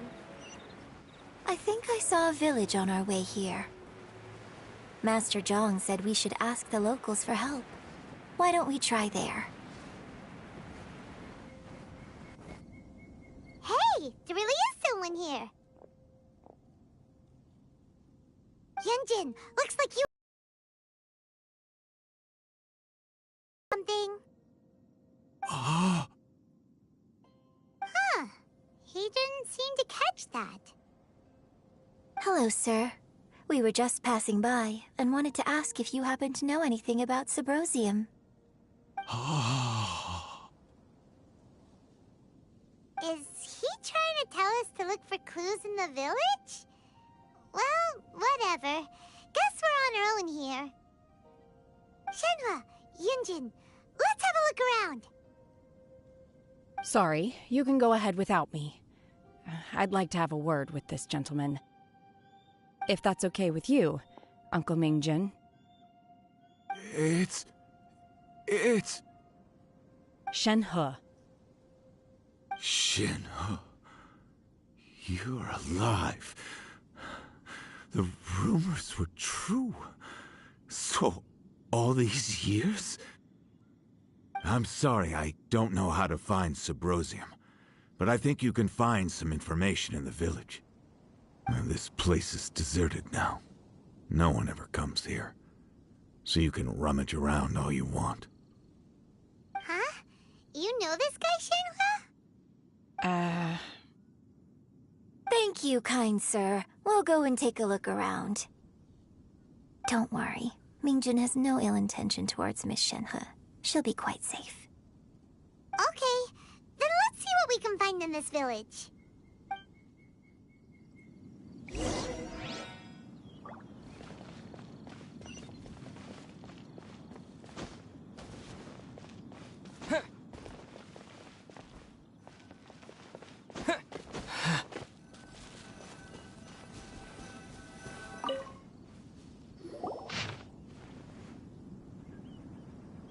The remains of a god, an abandoned village, Mount Tianheng.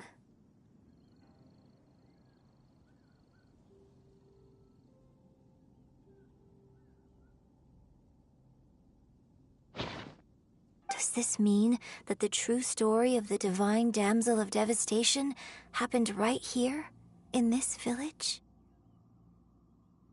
The time frame certainly matches, so it seems we're in the right area. Let's keep looking around.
So, Shenhe is the divine damsel? Now that I think about it, she does behave rather like an adeptus, and she is about the right age. So that's why I've been getting the strangest feeling whenever I chat with her. I should have noticed it earlier. According to this text, the divine damsel from the opera was actually the daughter of the loving couple. And she didn't volunteer. She was sacrificed to the monster by her own father. Oh, the truth is even more lamentable than the opera. Now I understand why Shenhe said the girl was not as brave as people think. It wasn't her choice to enter that ghastly situation. She was forced into it. Oh, it looks like my father may need to make a few revisions to his beloved opera. We've looked everywhere, but still no mention of Symposium. Let's have a look over there.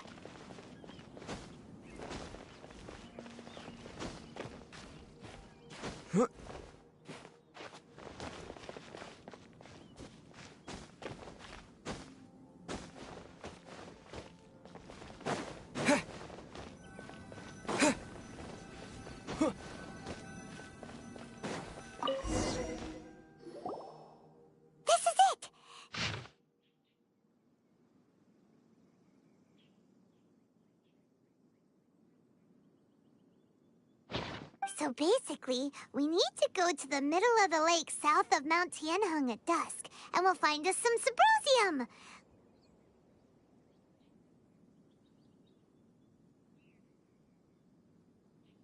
Let's go back and tell Shenhe the news!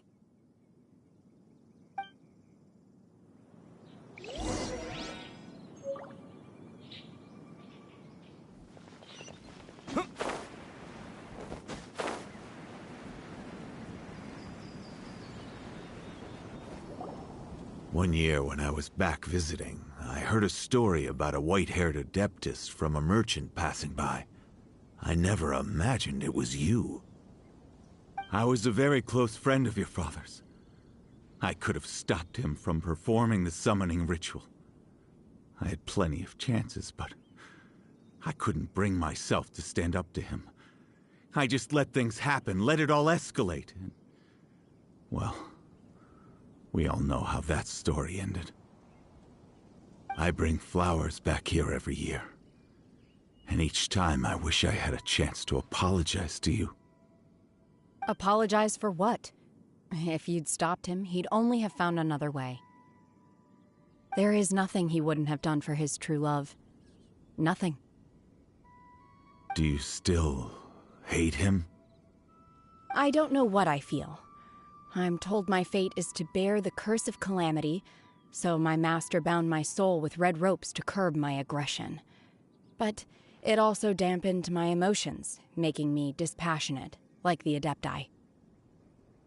So if you ask me how I feel about the past, if I hate my father or not, the truth is, I feel nothing at all. It must have been so tough for you all these years. Shenhe, we're back! Oh, then I will leave you all in peace. Shenhe, it brings me some solace knowing that you are okay. I'll tell you more about the old times next time we meet. Thanks, mister. We found some info in the end.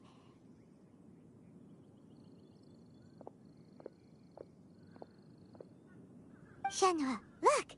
This tells us how to find Symposium. All we gotta do is go to the middle of that lake.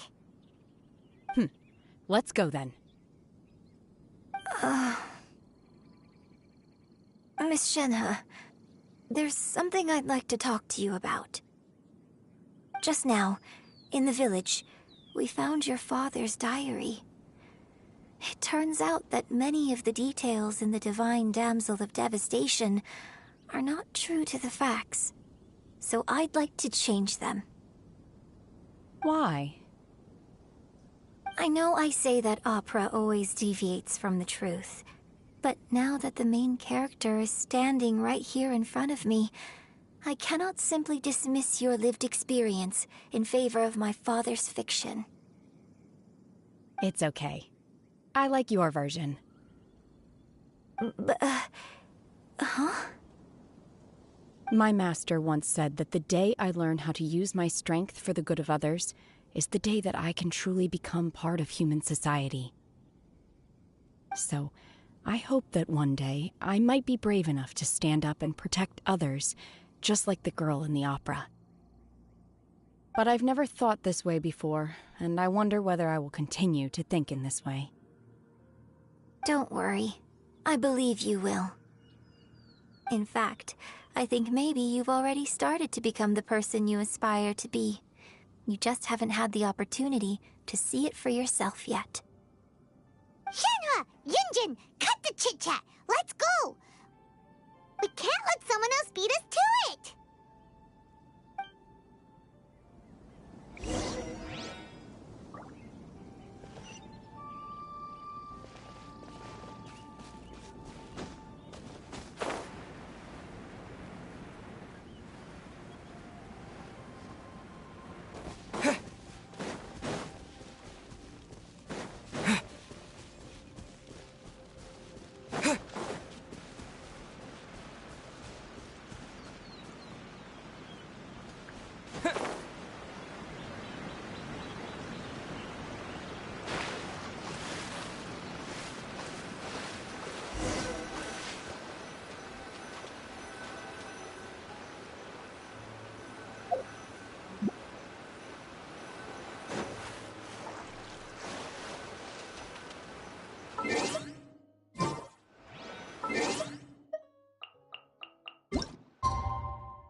What brings you here? Have they found a solution to the danger in the sea? Ningguang didn't tell you. Something has happened in Guyan Stone Forest. According to the contract, as an Adeptus, I should not get involved for now. But these things can be unpredictable. I have a contingency plan of my own.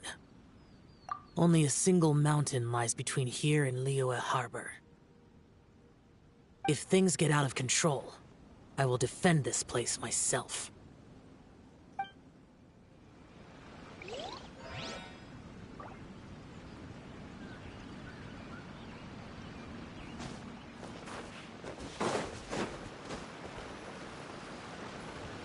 That's everything we need! Let's head back and report in! Clayman's curious if Beto's made any progress.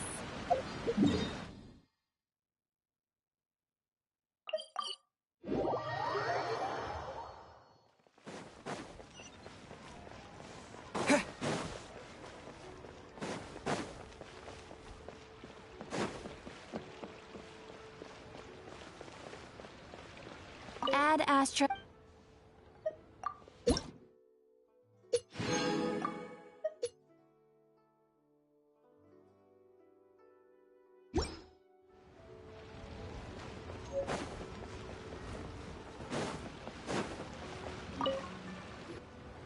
Oh, goodness. So, are they okay? This is some top quality ore you found. I think I'll get a good end product out of these. Guess now it's my time to shine. Hey everyone, how's the A-team doing? I ran into a bit of a brick wall on my end. Suling's never seen a Wonder Core before, and says it'd take a lot of research for him to get up to speed. Leave the Wonder Cores to me. I'll work on them while you go about your business. Don't worry. It won't take me too long. Much obliged, Master Zhang. We should look into the Adepti sigils next, but where should we find items relating to the Adepti? I'll sort that out. Oh?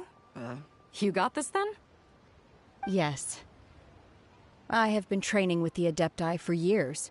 I know a thing or two about making sigils.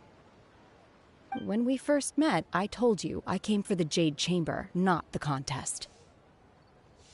In fact, I came specifically to deliver Adepti sigils.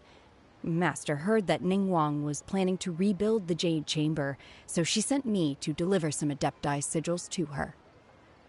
Master also said she hoped that I can take this opportunity to rejoin human society. But now that I'm here, I wonder if I've been removed from the world for too long. There's so much basic knowledge that I lack.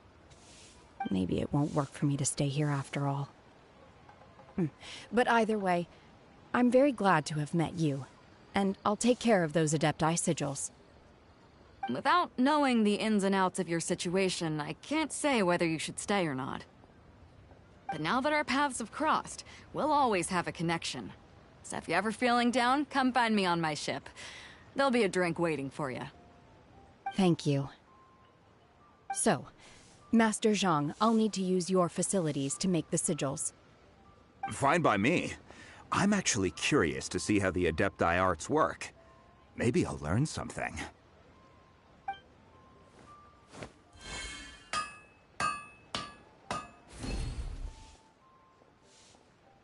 Whew. The sigils are ready. Though they are in some respects inferior to my master's, I can assure you there will be no quality issues. I've finished forging the things you asked for, too.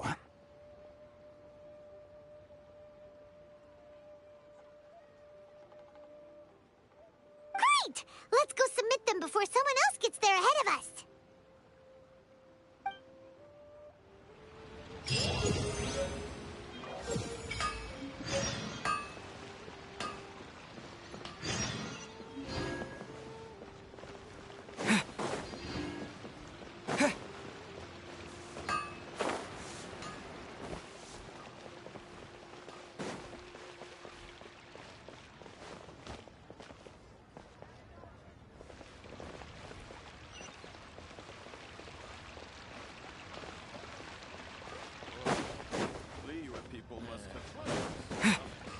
Ad Astra.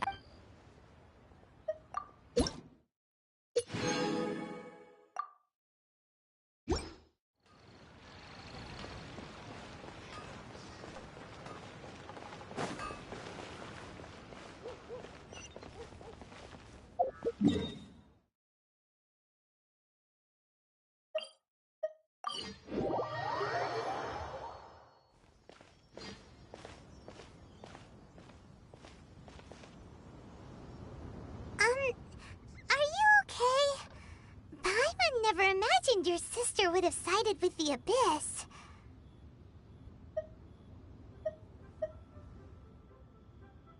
Well, keep your chin up. Paimon believes in both of you. And when the going gets tough, the tough get going, right? She said we needed to reach the end of our journey. Paimon bets she still has lots more to tell us. And we won't find out what this journey is or where it will end unless we keep going. Aw, don't mention it, partner. Travel buddies are supposed to look out for one another. Although, where should we go next? If we want to continue with the journey... Oh, you mean the god that took your sister away in the first place? You're right. After all, everything that followed, all this confusion, it all started with her. Yeah, Paimon bets she's the key to understanding this whole mystery. Well, we've ruled out 2 gods so far, the Animo and Geo Archons. So, next... Paimon doesn't think we can simply walk into Inazuma. Zhongli said it was a closed nation. We'll have to find some other way in. Why don't we ask someone from Inazuma how to gain entrance? Oh, Paimon's thought of someone already! Atsuko in Liyue Harbor! She's from Inazuma! Let's see what she has to say!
Ningguang's little secretary! We found all the materials!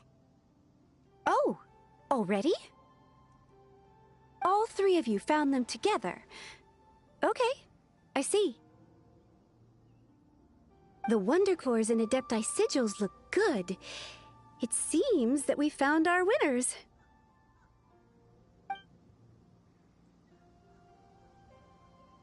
I hereby announce that the winners of this material procurement contest are the Traveler, Yunjin, and Beidou.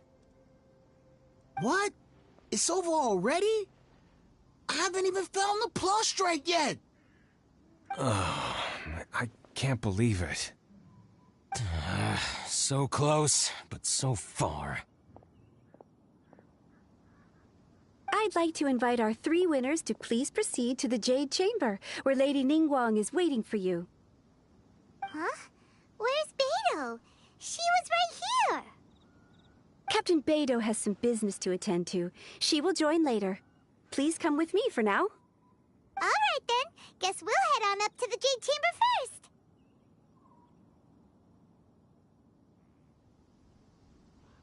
This has been a long time coming. The last time we went up to the Jade Chamber was ages ago.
Combine the Adepti sigils with the Wonder Cores and insert them into the Jade Chamber's control compartment.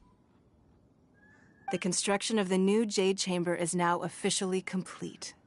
Once the tethers are released, it will soar into the sky. Thank you all for your work. Now it is time for me to fulfill my promise. Yeah! Miss Yun, I've already heard something about the reason for your involvement. You are looking for a venue for your new opera, aren't you? That's right. Lady Ningguang, I would like to hear your opinion. The unveiling of Miss Yun's grand new opera surely requires a venue of equal grandeur. So what would you say if I proposed that we stage your first performance right here, in the newly built Jade Chamber? The Jade Chamber offers a splendid panoramic view of the mountains and the bustling city. It is fitting for the finest performance to be hosted in the heavens. I can think of no better stage for you than here, Miss Yun.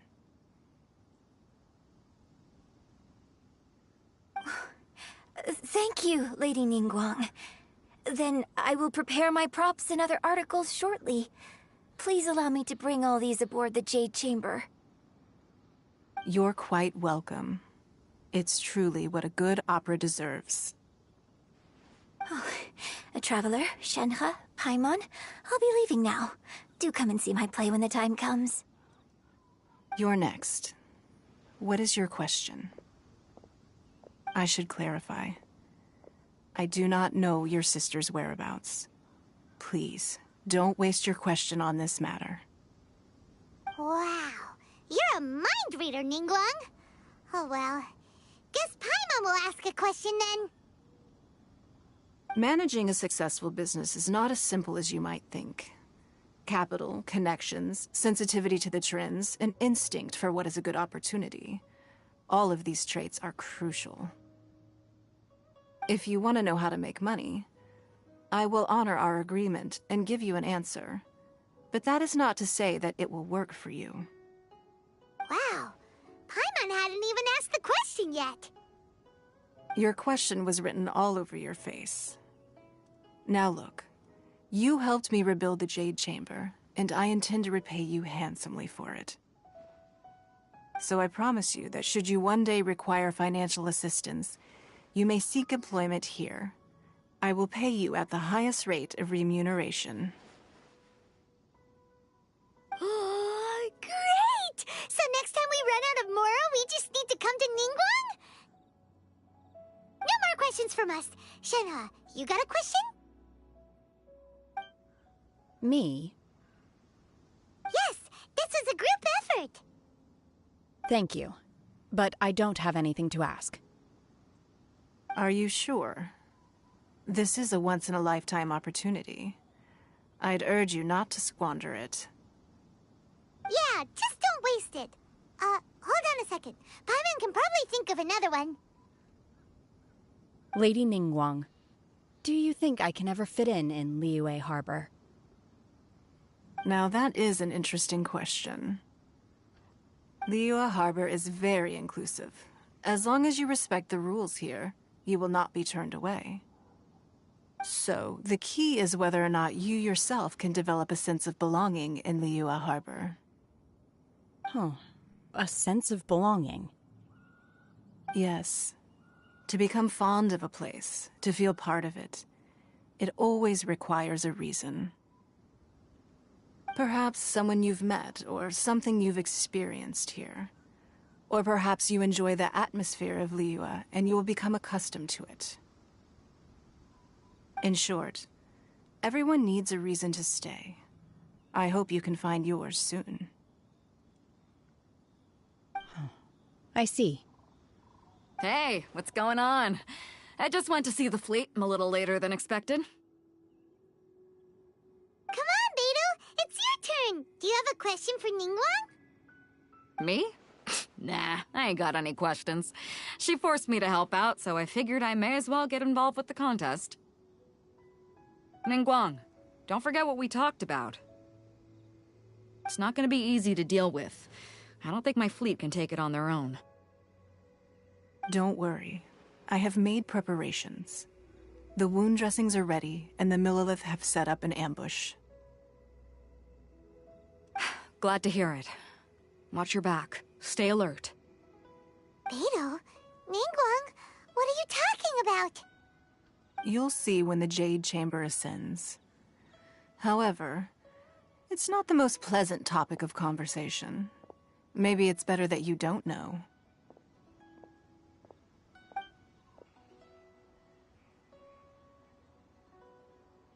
When I first set foot in the Jade Chamber, I stood at the edge of the platform and looked down upon Liyue Harbor far below. At that time, I dreamed that one day the Jade Chamber's shadow would be seen in all 7 nations of Teyvat. My wish has not changed to this very day. However, it is not only out of consideration for myself that I have built the Jade Chamber anew at this time. I hope the Jade Chamber will always float in the skies above Liyue Harbor, bearing witness to the prosperity and peace of the human world. And I hope that you can all witness it with me. Let the Ascension ceremony commence!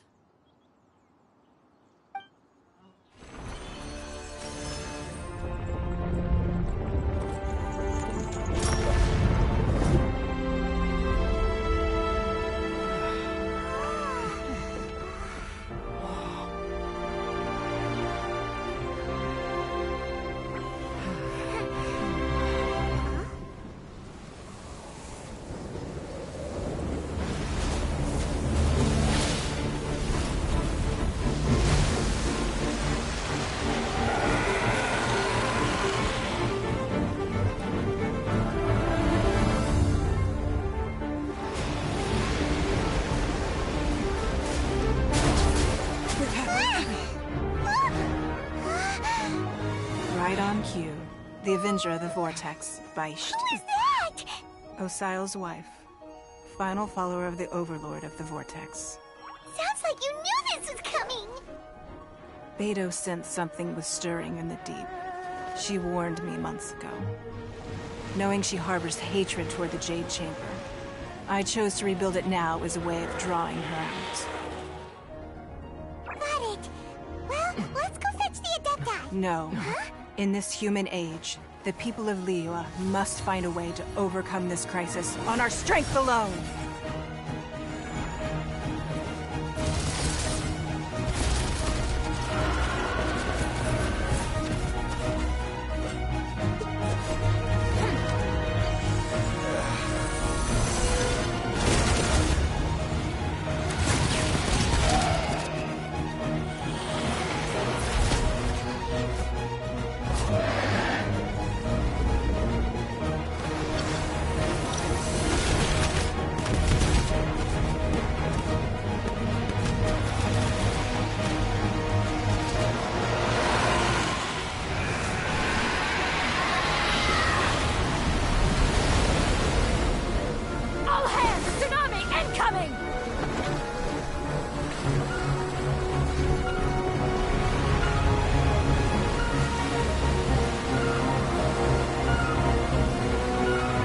What's that? Wait! A giant wave!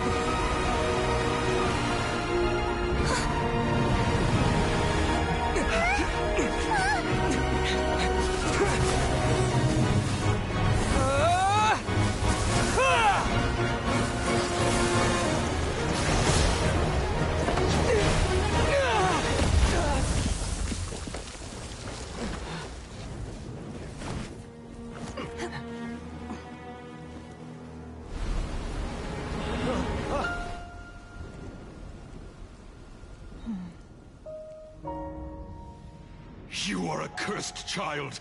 Your life brings nothing but disaster to us all.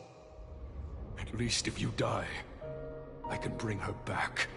The day you learn how to use your strength for the good of others is the day that you can truly become part of human society.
What are you doing here?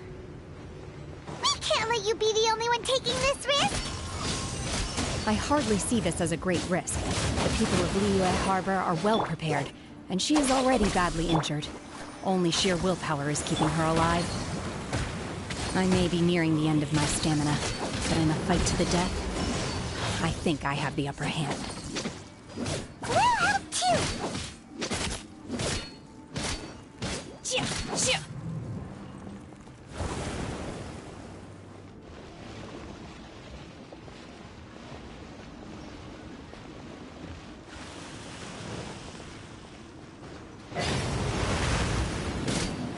My will embodied! Manifest! Feeble!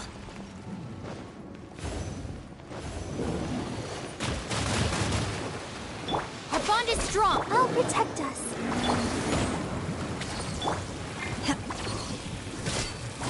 Transfiguration!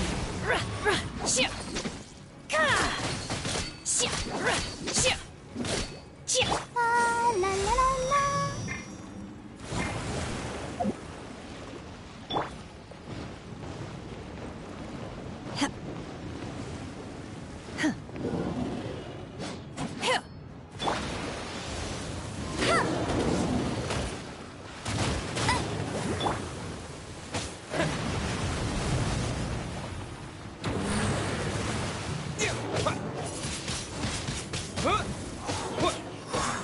No escape!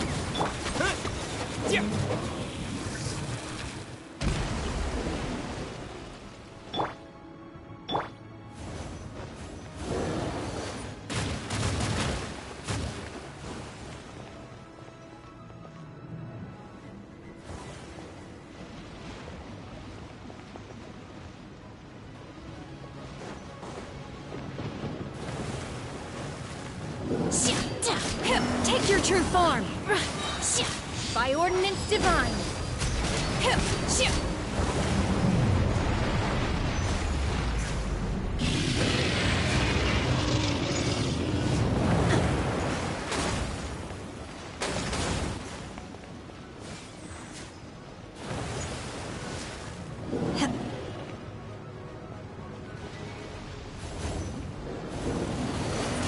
You will regret this!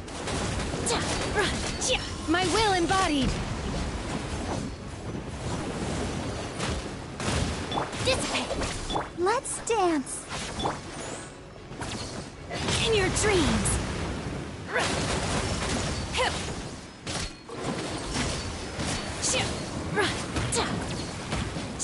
Oh!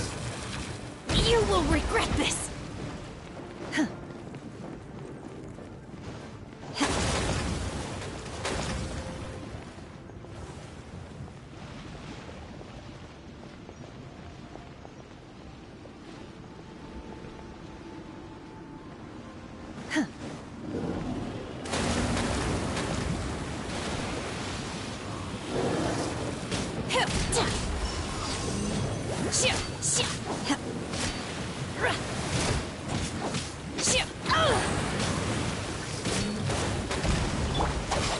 Lightning purified!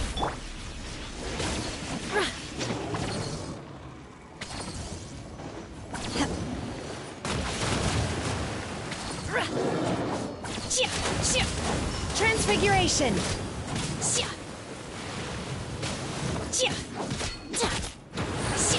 Obey! She's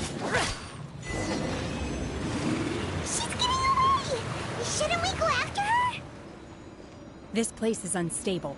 It is too risky to continue pursuing her. If the place collapsed, the consequences would be disastrous. Let's head back.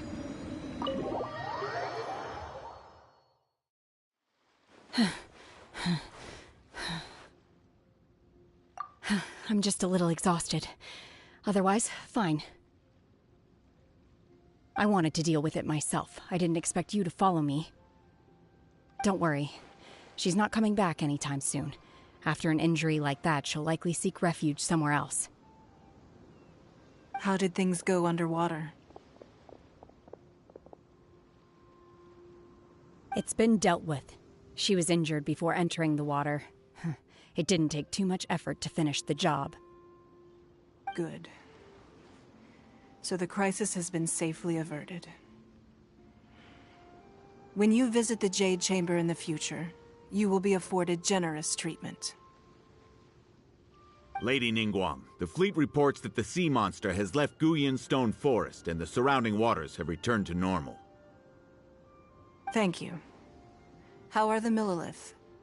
Thanks to the medical supplies you prepared and Lady Keqing's command, our losses were minimal. Of course, we owe huge thanks to this young lady for her help. On behalf of the entire Millilith, thank you for your service.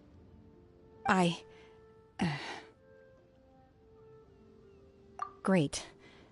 Then next time I watch Miss Yun's opera, I'll be able to take the compliments. I wasn't trying to be a hero, though. I just wanted to protect you. Let the soldiers recuperate, but don't let your guard down. If she returns with a vengeance, we must be prepared. Yes, ma'am. You've been monitoring us for some time now. I trust you've reached a conclusion. You wish to hear one's opinion. Well, things would have hardly gone so smoothly had it not been for Shenhe. That I do not deny. However, final victory was always going to be ours, even had things been a little more arduous. If it came to it, I could always destroy another Jade Chamber. One has observed your adaptation of the Guizhong Ballista, and find oneself compelled to admit that you have evidenced some degree of novel thinking. You have learned from past failures and prepared for this crisis in advance. This is considerable progress compared to the last time. Hence, on balance, one finds your performance during this trial satisfactory enough. But there will no doubt be further trials to come in the future. Do not suppose that one will not continue observing you hereafter. While the position of Tianquan remains mine, I will always ensure Liyue's safety. Shenhe, one saw you secretly venture out from the mountains a few years ago, and noticed the air of dejection in which you returned.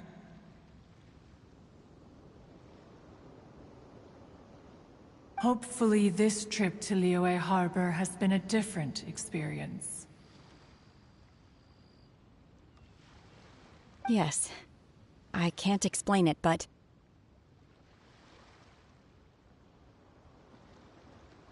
I feel happier than I expected. Good. Traveler, please take good care of Shenhe. She is a dear child.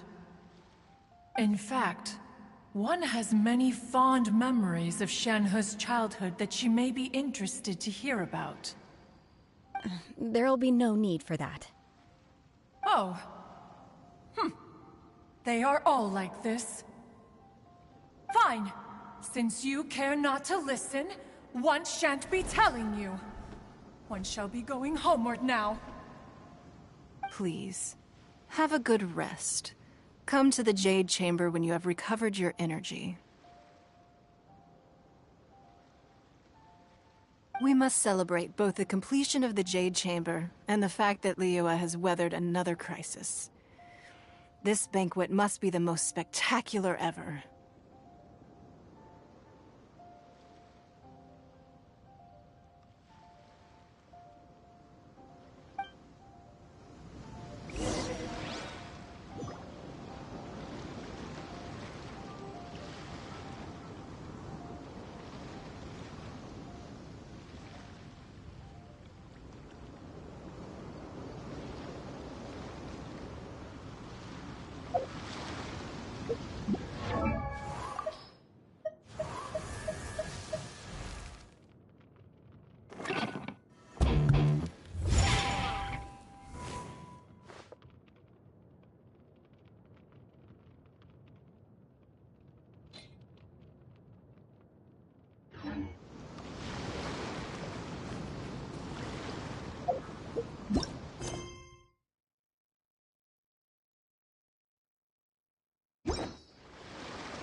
second life. Satisfaction guaranteed.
Wow! Everyone's already seated!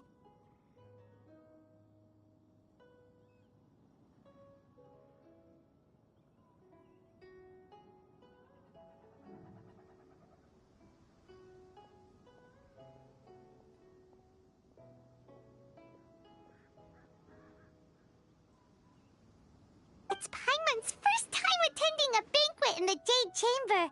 The food here looks amazing.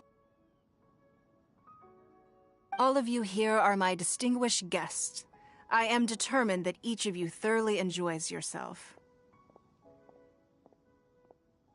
Those who don't drink alcohol, please, help yourself to other beverages. Fine wine is a delight to the senses, but it is far from the only one. I trust you will find the marvelous view from the Jade Chamber to be an equally gratifying indulgence.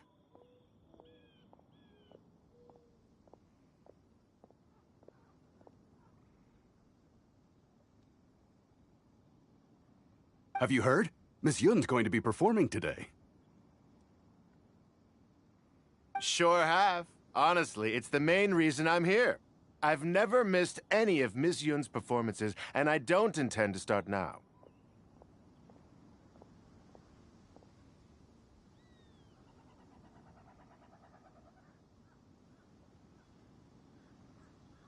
I hear she's going to perform The Divine Damsel of Devastation today, the one written by her father. I've been so excited that I've barely slept the last few nights.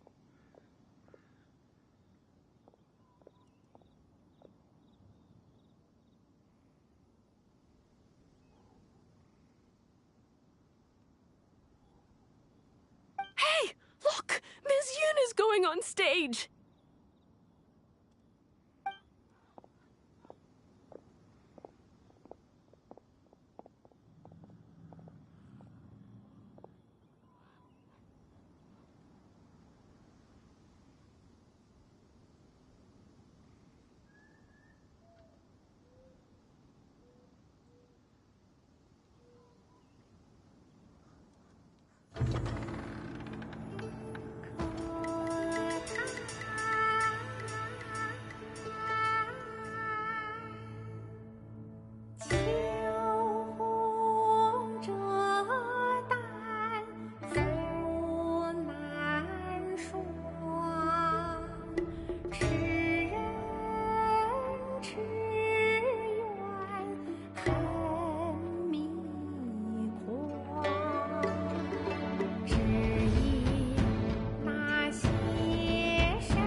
神女劈冠到这里本该接近尾声，但今日我再添一笔，唱与诸位听。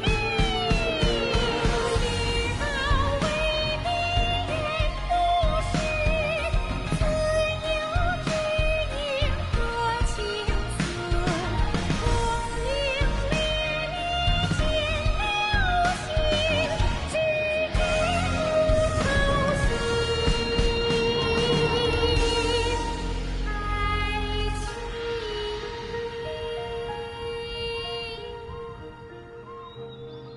彼时鹤归，茫茫天地无依靠，孤身离去。今日再会，新朋旧友坐满堂，共聚此时。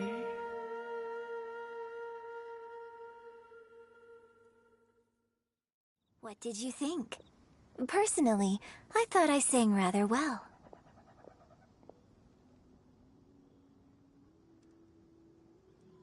It was beautiful. Paimon wants to learn too.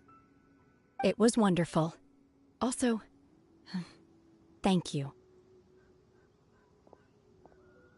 You're welcome. Thanks to you, the Divine Damsel of Devastation is a more nuanced tale than ever.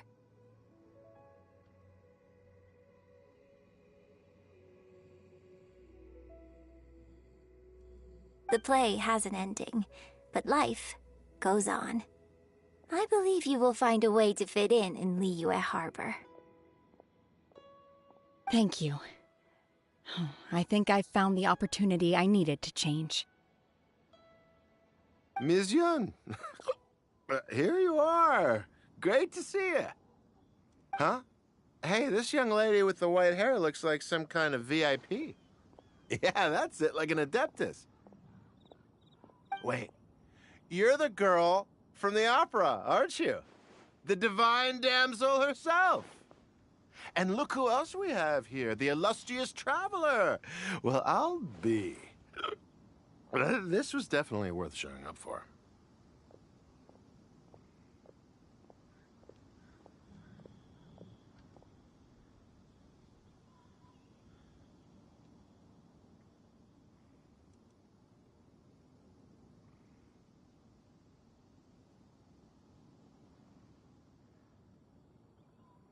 Let me pull up a chair, all right.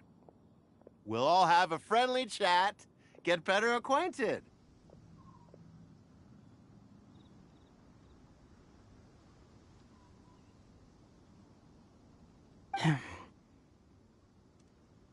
Alternatively, you could leave us alone. That is, if you'd prefer to finish your drink via the orifice of your own choice. Uh-oh, this feels all too familiar. Shenhe's back to her old self again.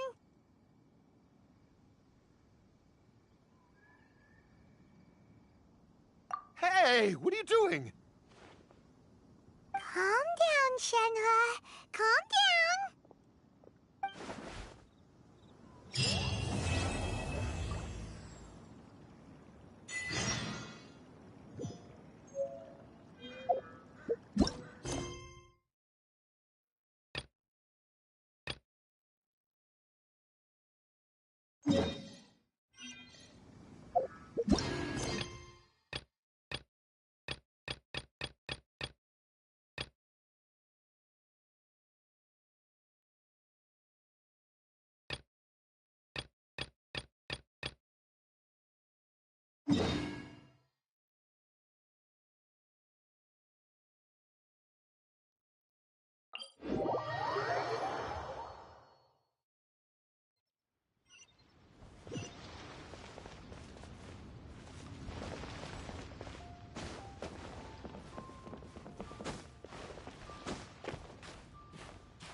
Maybe you're not used to the place at the moment, but once you've materialized enough rooms and furniture through subspace creation, it will feel just like home.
If you ever have any questions about...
All tasks have been handed out.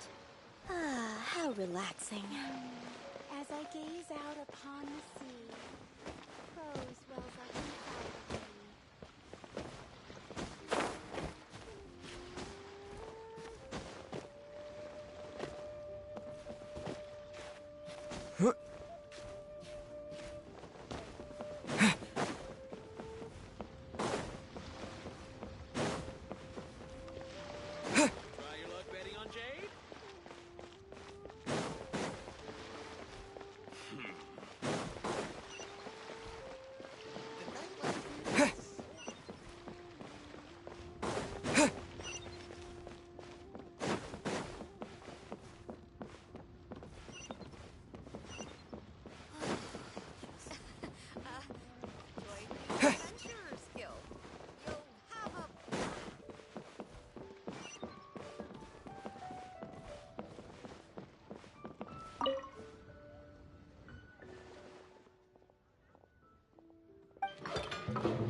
No, I mean good fortune, right? I'm still learning to talk like a local. Is there anything I can help you with?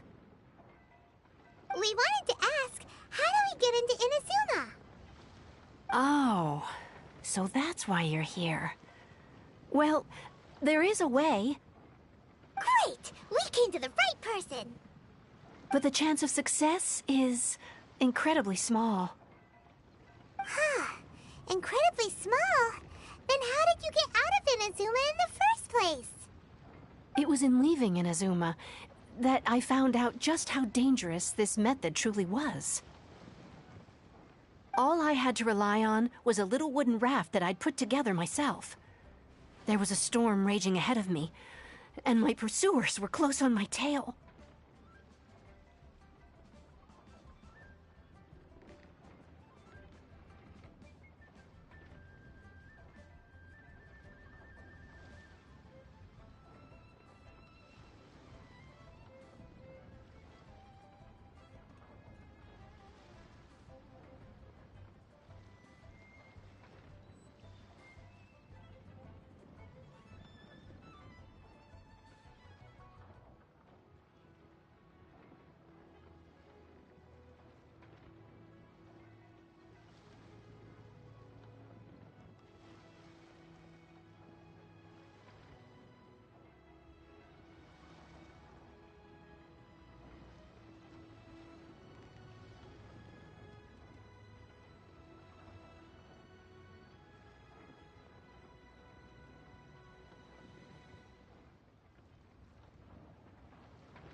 after I'd escaped their clutches, I floated on the open ocean for I don't know how many days. My rations and freshwater supply soon ran out, and I remember getting to the point where I was sure I'd reached the end. Then, I blacked out. But, to my surprise, my journey didn't end there. Or to put it another way, a new beginning found me. Ah, that's right. I escaped by the skin of my teeth. The fact that I'm even alive to tell the tale must be a sign that the gods were watching over me.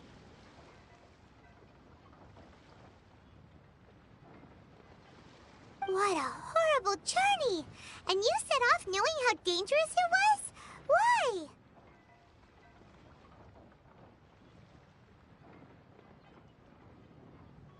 Well, because everything is just too restrictive over there. The atmosphere is so stifling. The Kanjo Commission subjects everyone leaving or entering the nation to a protracted approval process, and I felt like I didn't belong there. Kanjo Commission? What's that? Along with the other two commissions, they oversee everything in Inazuma. We usually collectively refer to them as the Tri-Commission. I suppose they're equivalent to the 8 trades under the Liyue Qixing. One of the obligations of the Kanjo Commission is to conduct rigorous identity checks on all individuals leaving or entering Inazuma. All non-nationals are processed centrally on Rito upon arrival.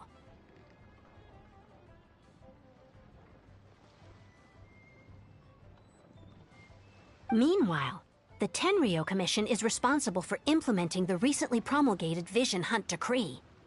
They act like the executive arm of the Raiden Shogun's rule. Loyal, yet unfeeling. It doesn't feel good to speak ill of my home like this, but after spending so long under that oppressive atmosphere, I begin to lose all hope for the future. What I mean to say is, unless you have an extremely compelling reason to go to Inazuma, you should abandon your plans of trying to get there.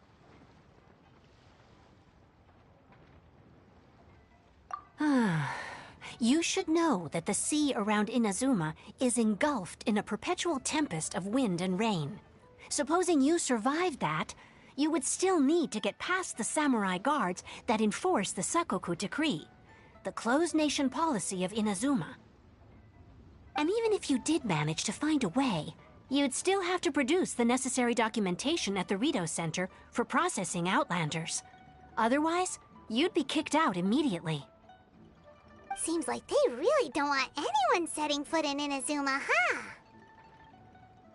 They only set that up as a port to guarantee a supply of goods and information to the island. Most Outlanders would be unable to acquire the documentation needed.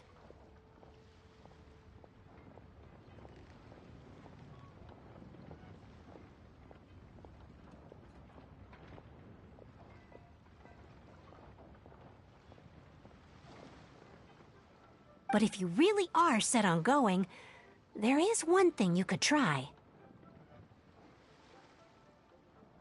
The raft idea sounds a little on the dangerous side. Plus, Paimon would definitely get seasick. That's not what I meant. You could ask someone from the Crux Fleet if they have some way of getting you to Inazuma. They're well known in Liyue. Voyaging far and wide has made them a well-traveled group with a wide range of experiences. They may just know how to break through the storm. You're right! Paimon's sure Beto of all people will be able to get us there. Her crew is super strong. But Paimon wonders if she'll be willing to take the risk.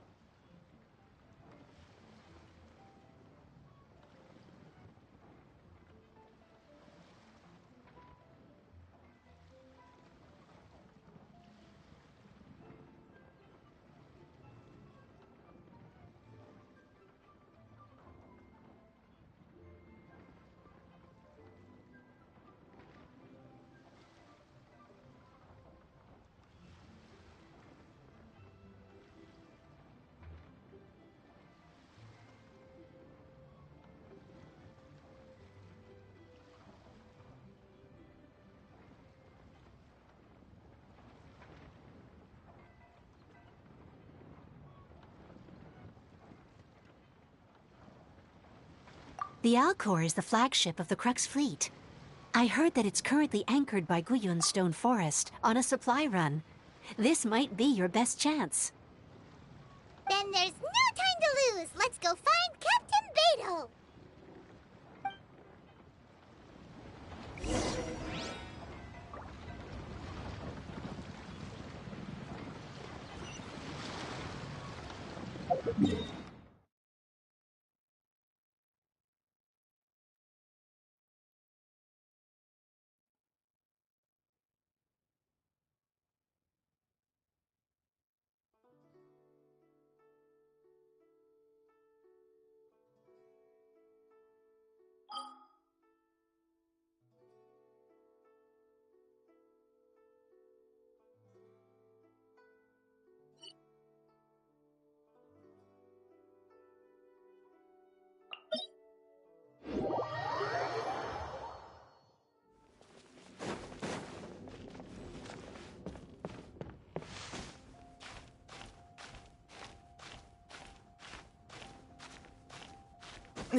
I'll protect us. Our bond is strong.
Blade. Dissipate. Let the show be.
Oh, if it isn't the Traveler in Paimon. I knew you guys would come. Paimon? What a fascinating being. You two give off not only the essence of wind and earth, but also of... yes, the stars. Huh? The fragrance of what now? That's the weirdest compliment Paimon's ever heard. Pay it no heed. I mean only to say I am certain that it is by fate, not chance alone, that we should meet. And that gives our encounter meaning.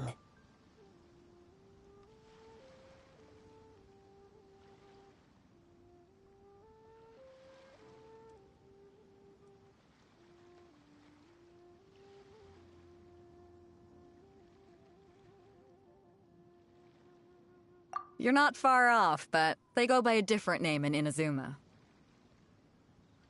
I prefer other means of entertainment.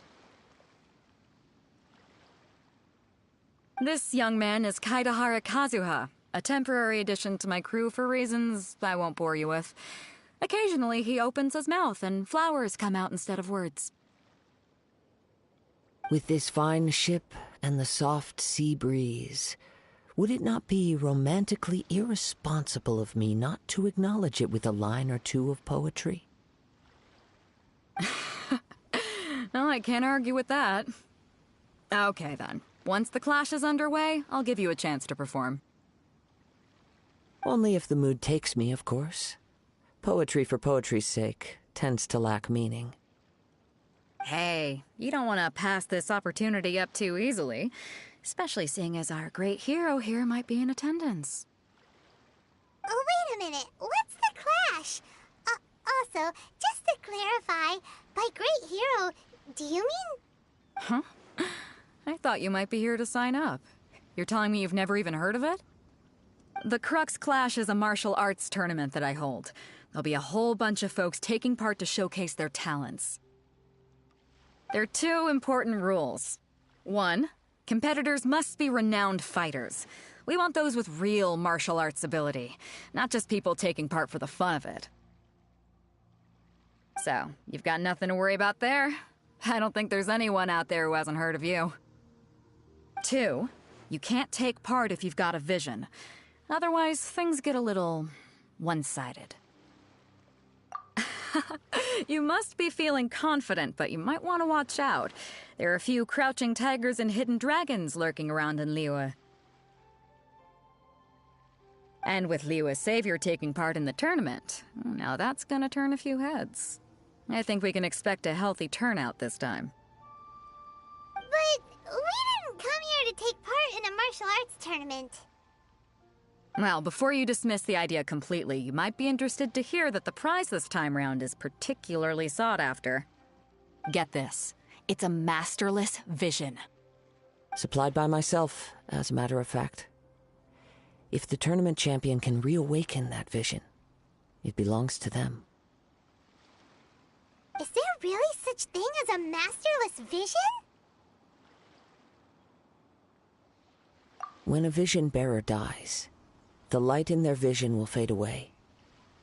But the shell that housed that light remains.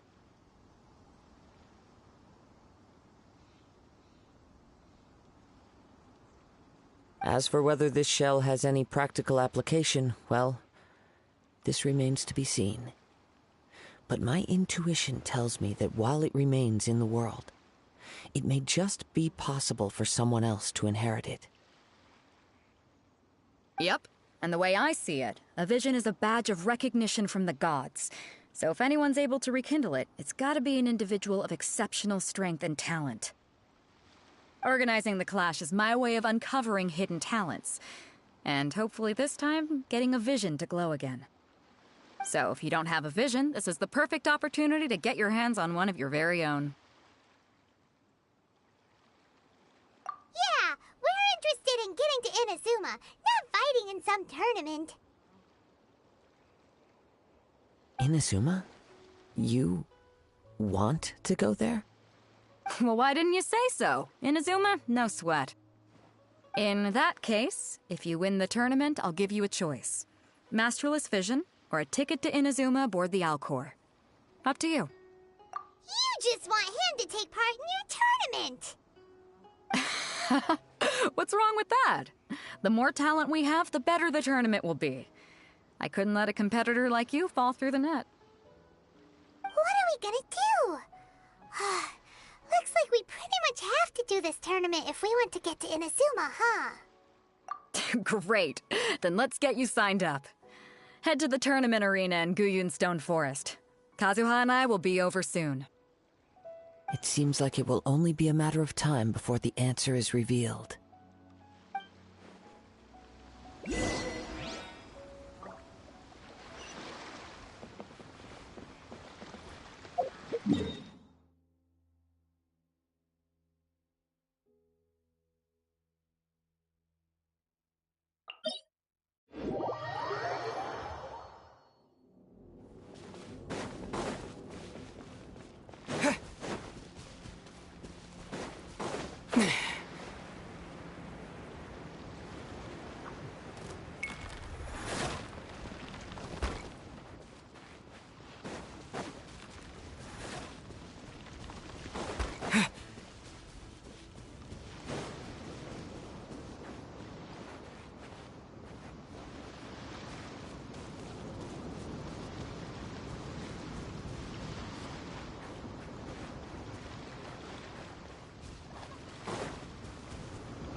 Before we sign up, let's see who the other competitors are. Beto said that they had to be renowned fighters. Who will we be up against? Hello! Are you here to compete in the Crux Clash? You bet I am. Have you put your names down yet? Well, I'd have a look at the entrance criteria if I were you. Then allow just anyone to take part. The Clash is a comprehensive test of fighting ability. Anyone who turns up for show over skill is gonna get their butt handed to them. Nobody wants to see that, right? Yeah, we heard a rule about that. So, Paimon's wondering, are you a renowned fighter? Me? Only a former runner-up in the Chihu Rock Freestyle Combat Summit. Oh yeah. Also, that doesn't sound like the most official tournament out there.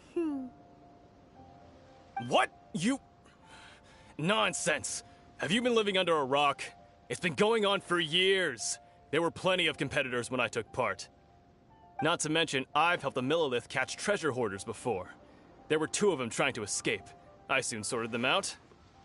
They tried to sneak past me under the cover of darkness. They didn't know what hit them. I planted a left hook on the skinnier one's face and sent him flying. Then, the big guy pulled out a knife. I stood my ground, of course. A roundhouse kick sent the blade hurtling into a beam above us. I told you. Unarmed, outnumbered 2-1, but I still got the upper hand. I'm not saying I came out completely unscathed, of course, but the fact remains that I did manage to subdue the both of them, and hand them over to the Millilith. I received quite the commendation. Oh yeah. Uh-huh. But for us, even 4 or 5 treasure hoarders at a time is all in a day's work. Alright, we're gonna keep looking around. I'll see you in the arena, but I don't plan on losing to a pair of children anytime soon.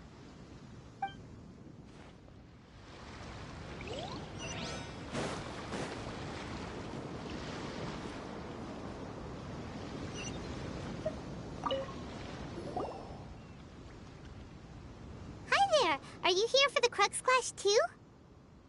That's right. Nothing beats real-life combat for honing your skills. That's what our master taught us. But this tournament is more than just a chance to put training into practice. It's also a chance for us to obtain the masterless vision. Exactly. With a vision, we'd quickly become our master's top students. This master of yours must be pretty incredible, huh? Are they someone famous? Famous? He's the founder of the Lingshan clan, and his skills are unparalleled. Liang and I are both proud disciples of his. You probably wouldn't have heard of it. It was founded quite recently. The clan is nowhere near as famous as the master himself, anyway. He's got to be a grand master or something. He's created many different styles of kung fu, and countless other clans have borrowed extensively from him.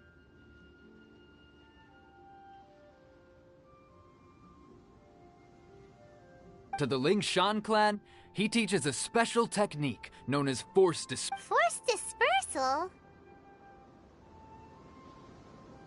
It's a type of breathing exercise where you can train yourself to harness the energy around you and neutralize attacks without moving an inch.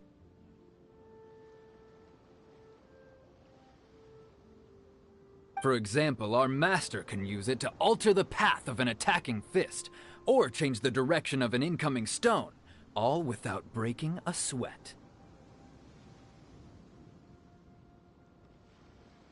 One time, he sent a challenger flying into the air without lifting a finger. It sure is, but it's extremely difficult to cultivate this ability. We've been training for ages and we're still getting to grips with the very basics. There's no way we could use it proficiently yet. We're clearly not that naturally gifted, or we would have at least gotten the gist by now. If we don't start making progress soon, we'll probably run out of money to pay the tuition fees and still have nothing to show for all our training. There's a tuition fee?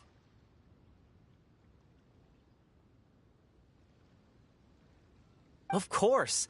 This is a Grand Master we're talking about here. He doesn't have time to waste. If you want face-to-face training, you've got to show you're sincere about it. But here we are, having trained under him directly all this time without even a hint of improvement. Master is getting increasingly impatient with us. Recently, though, we heard that a vision bearer joined the Guhua clan and made pretty much instant progress in their training. So, if we can get our hands on a vision too, maybe we can finally make our master proud.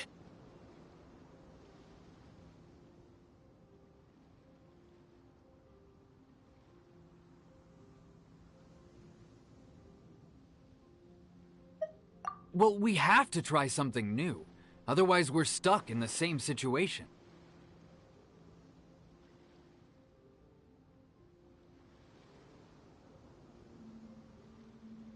Exactly. It can't hurt to try. And if it turns out it does work, the Lingshan clan will go down in history. Folks will come from far and wide. Heck, we could even become the dominant martial arts clan in all of Liyue. See you in the arena!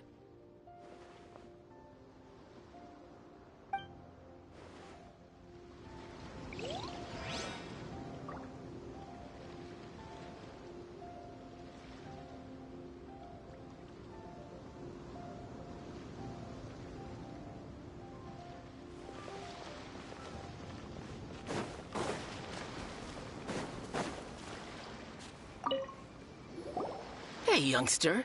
Are you here for the Crux Clash, too? If so, seems I found myself another new adversary. So you're also here for the tournament? You better believe it. I wouldn't be here if I didn't think I could walk away as a champion. For me, obtaining a vision is the final and most important piece in the puzzle that is my life. No. It's not about what I want to do. This is about who I want to be. I am looking to become a perfect person. I know how that sounds, but let me explain. I've lived a successful life so far, without any setbacks. I've passed every exam I've ever taken, enjoyed numerous successful business ventures, and seem to get on with just about everyone socially. In most people's eyes, I am already the very embodiment of the perfect person. Though, of course, I'd never let the praise get to my head. I know I haven't reached perfection yet. A vision. You have so much self-confidence. That's not important. I have a contact in the Crux fleet who was happy to vouch for me. So, they very kindly made special arrangements on my behalf. I've also brought along a bit of an entourage for moral support. It's such a blessing, really, to have so many good friends in my neighborhood. Of course, I also put in a few good days' practice, concentrating mostly on rare and esoteric styles of Kung Fu. As a high achiever by nature, I'm confident I've done enough to guarantee my victory in this tournament. Ha! You don't mince your words, do you? The arena will be the judge. Now then, if you don't mind, I need to finish my pre-competition routine. It's not too long now before you'll get to see me in action.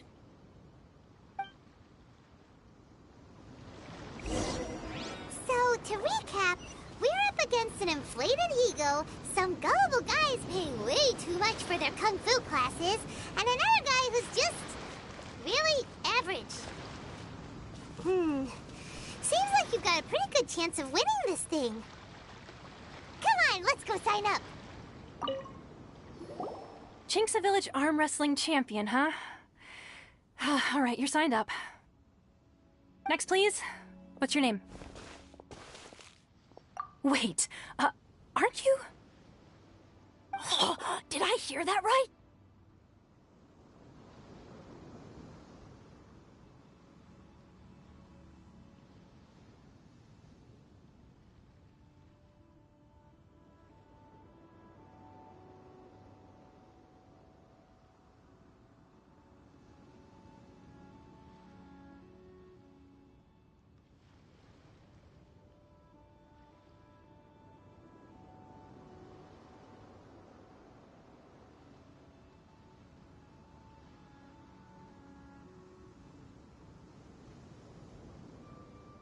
Is it really them? Huh? Aren't they a vision bearer, though? Why are they trying to enter the clash? I have to ask, aren't you the traveler that helped Liyue fight off that ancient god? Oh, it's really him! The one that spoke with Lady Kuching at the rite of parting. Oh, I wonder if I can get his autograph later. I trust you are aware that, only those without visions can enter the tournament? Really? But from what I've heard, the things you're capable of in combat are nothing short of extraordinary. You walk into the most dangerous situations imaginable, face off against all sorts of monsters, even the Fatui, and always come out on top. Yep, he still doesn't have a vision, though. See for yourself. My apologies. I didn't mean to be rude. I'm sure a great hero like yourself would have no reason to lie. Now, could I ask you to provide a few claims to fame? It's just a formality for you, of course, but I have to make a record of competitors' achievements as part of the sign-up process. So far, I've got defeated the ancient god Osile, so that's one. Do you have any others?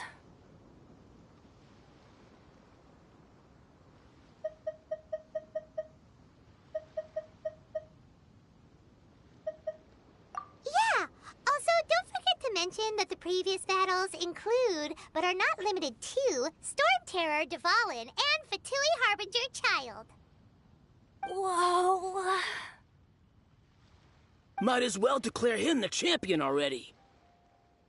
I wonder if it's too late to withdraw. Okay, that's plenty. Actually, this is the most dazzling track record I've ever seen. By a long shot. Right, your registration is complete. Now, a brief word about the prize. A great hero such as yourself can surely only be here for one thing. To win the tournament and claim the grand prize, namely, a vision. Oh, we're not here for that. We're here because Captain Beto promised to take us to Inazuma if we win the tournament.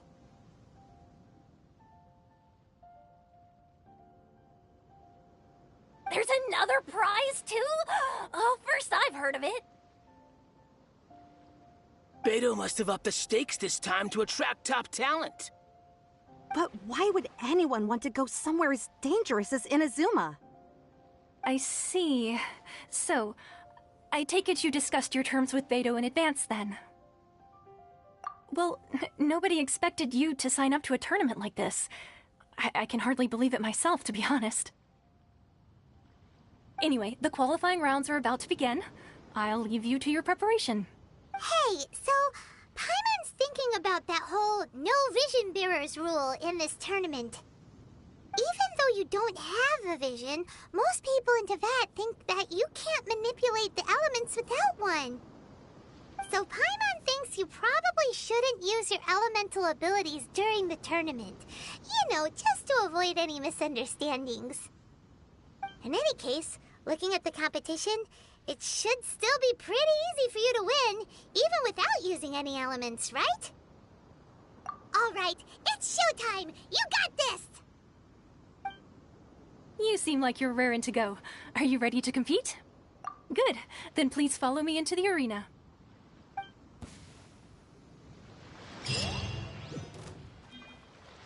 Our next competitor is seen by many as the favorite to win this tournament. His first bout begins now! You? You're the hero they're talking about? How am I supposed to win that? What a strange guy.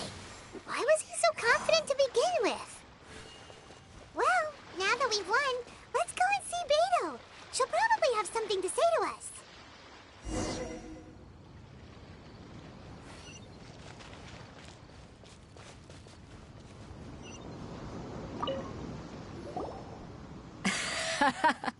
I knew I wouldn't regret introducing you as the favorite.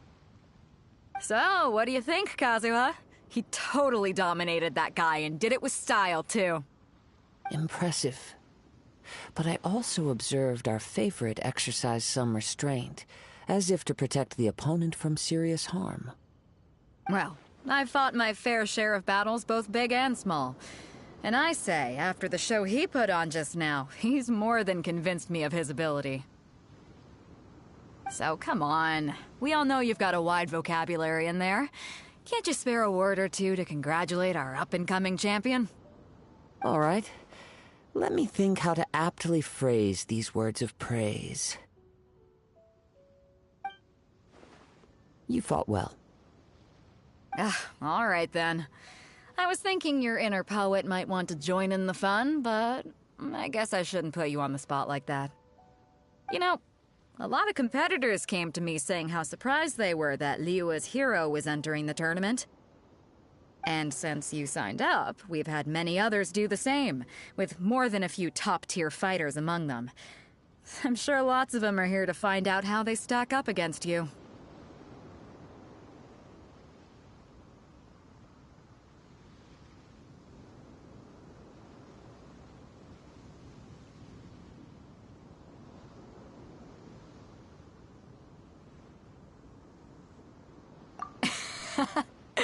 Well, since everyone sees you as the one to beat, I figure I should start treating you that way too. For one thing, we don't want you wasting all your energy in the early rounds fighting people who are well below your level. Not to mention, you must be itching to fight someone in your league too, right? So, I'm putting you straight through to the semifinals. Huh? But we only just started the qualifiers. Seems like a crazy system if we just skip straight to the semifinals. This is how Captain Beto works. You won't persuade her otherwise. Besides, at your level, you would have made it to the semifinals anyway. Huh. To be fair, Paimon was thinking that too. Alright, I'm gonna watch some more of the tournament. If there's any potential contenders for you out there, I want to know who they are and what they're about.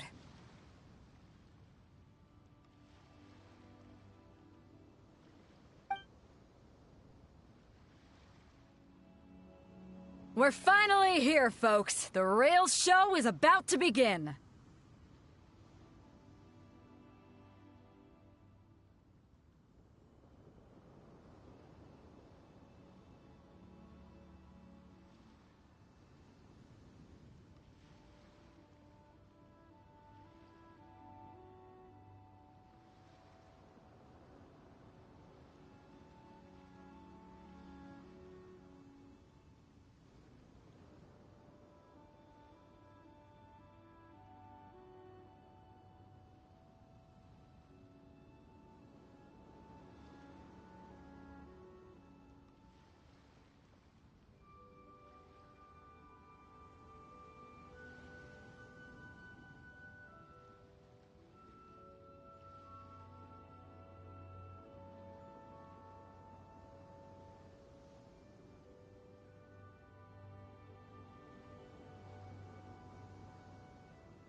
The captain seems to have high hopes for this tournament.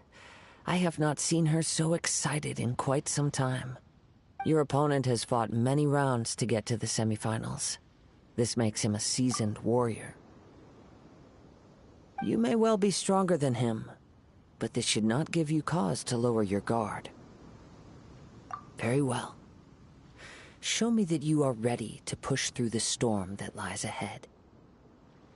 All right, that's enough chit-chat for now. The audience is waiting. Go find the crew member that signed you up. She'll take you into the arena.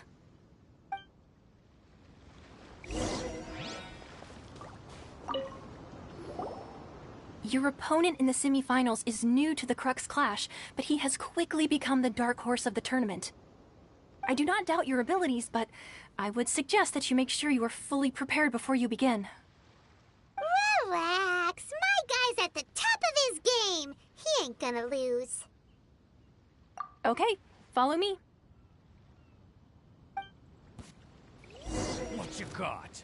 At last, the moment we've all been waiting for. The semifinals have begun. Who's it gonna be this time? The hero or the dark horse? I don't care about the prize. You're a strong opponent. That's what I'm here for.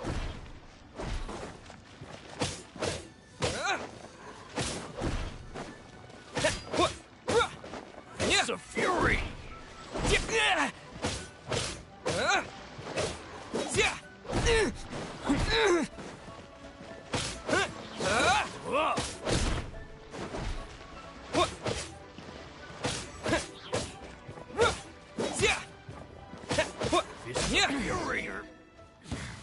Pretty good. I'm sweating all over. It's a good feeling. Congratulations. I was beaten by the best. I need to train harder.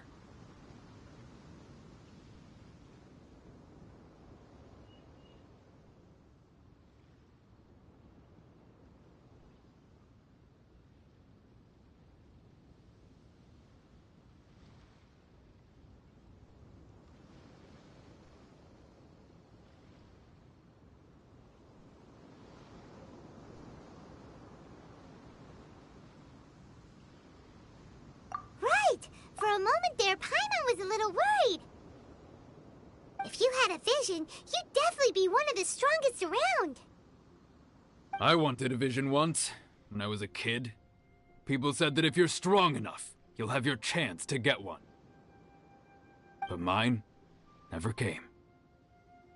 I lost interest eventually. You can't depend on a vision like you can your own body. I've fought and won against vision bearers before.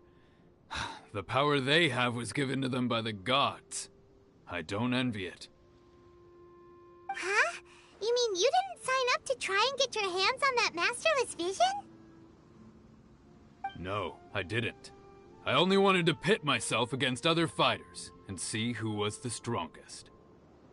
Only in defeat can you understand your weaknesses and learn from them. So I'm pleased with today's outcome. I don't often have the pleasure of experiencing defeat. Wow! Now that's true strength talking. If you have the chance in the future, please come and spar with me again. I will be stronger next time. By the way, do you know who else made it into the finals? Is it gonna be someone even tougher than you? Whether they'll be as tough as me, I don't know. But what I have heard is that they're extremely quick. So don't get too cocky. There he goes. Maybe we should ask around, see what we can find out about our opponent in the final round. Paimon thinks we might need to up our game a little. Ah, it's you! I watched your match. What a stunning performance. I myself was eliminated in the third round. Shame. If only I could have advanced one more round. Maybe next time, huh? By the way, do you happen to know who else advanced to the final round? Why, yes. He's the same one who defeated me. He is a formidable opponent, quick on his feet and swift to take advantage of his opponent's missteps. I faltered for but a brief moment, but before I knew it, he had me on the floor. Given my stature, I have no fear of squaring off with physically strong opponents. But faced with a nimble, agile opponent such as him, I found myself completely out of my league. Still, I'm sure he'll be no match for you.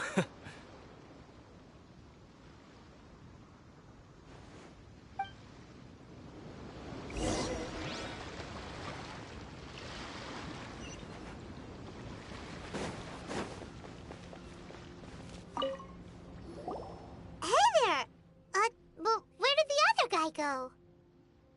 He tried to use force dispersal to deflect a punch, but instead he took it straight to the nose. There was blood all over the place. His opponent was pretty freaked out by it. He kept asking him, "Why didn't you dodge?" But he was pretty much out cold by that point and couldn't reply. "Why don't you dodge?" they ask. Because to not dodge is the very essence of Lingsheng clan kung fu. It's just that he hadn't quite mastered it yet. Don't even get me started. I spent all my energy helping him get from here to the boat to take him back to the harbor. But by the time I got back, my scheduled match time had already passed and I had to forfeit. I don't dare tell my master about this, otherwise I'd never hear the end of it. Sorry, I shouldn't be complaining in front of you like this. I'm afraid I'm still a bit out of sorts at the moment, so I probably won't be able to help you with whatever you were here to ask me about. Oh, all right then. Hope your buddy makes a swift recovery. Hang in there. Thanks, I'll do my best. We still haven't got any useful information yet. Maybe we can go talk to Beto. Surely she's gotta know something. You gave an outstanding performance. Truly commendable. I could sense that you're not familiar with bouts of this kind, and it could have cost you the match. But you were quick to adapt, and managed to claim victory over your opponent.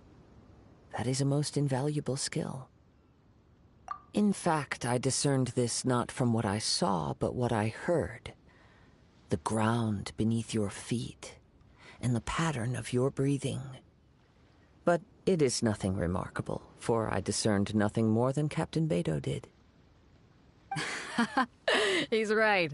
But in my case, I was purely relying on previous experience. I guess not using your elemental powers must be quite new for you, huh? We wanted to ask about who our opponent will be in the final round. Do you think they'll be stronger than the one we faced in the semifinals? Not exactly. Contenders that reach the finals aren't necessarily stronger. They tend to have something unique about their style. As for the guy you'll be facing, his skill lies in his speed, and he has superior form. It's also obvious that he's seen his fair share of battles. What's the matter? Worried that you've bitten off more than you can chew this time? If that is the case, then I have a proposal for you. Let's go somewhere a little quieter, shall we? I haven't properly introduced myself yet. In the land of Inazuma, I was a wandering samurai. Yeah, we could tell that from your getup. But at the same time, when you talk, you don't really sound like someone who's used to waving a sword around.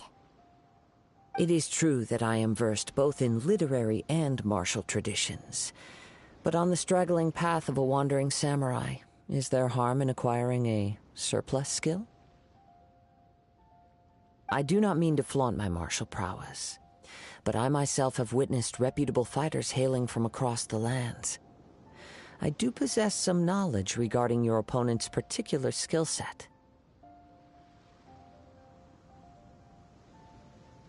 Given your talents, a few hints from me will be all that's necessary to bring your opponent down.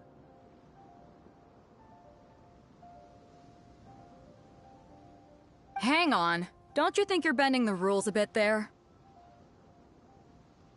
Gathering intelligence is an essential part of any duel. You must know your enemy. Besides, our favorite here has fought many battles on their journey from Mondstadt. Such impressive feats require more than just bravery alone. You betcha! Wait a second. We never told you that we've been to Mondstadt. Does one not leave a trail when traveling through the wild? In return, nature also leaves its traces upon you. However, there is only so much that can be discerned from these traces. I sense that many things about you elude me still. These are the things I am curious to know about. Come with me. Some post-match entertainment is in order.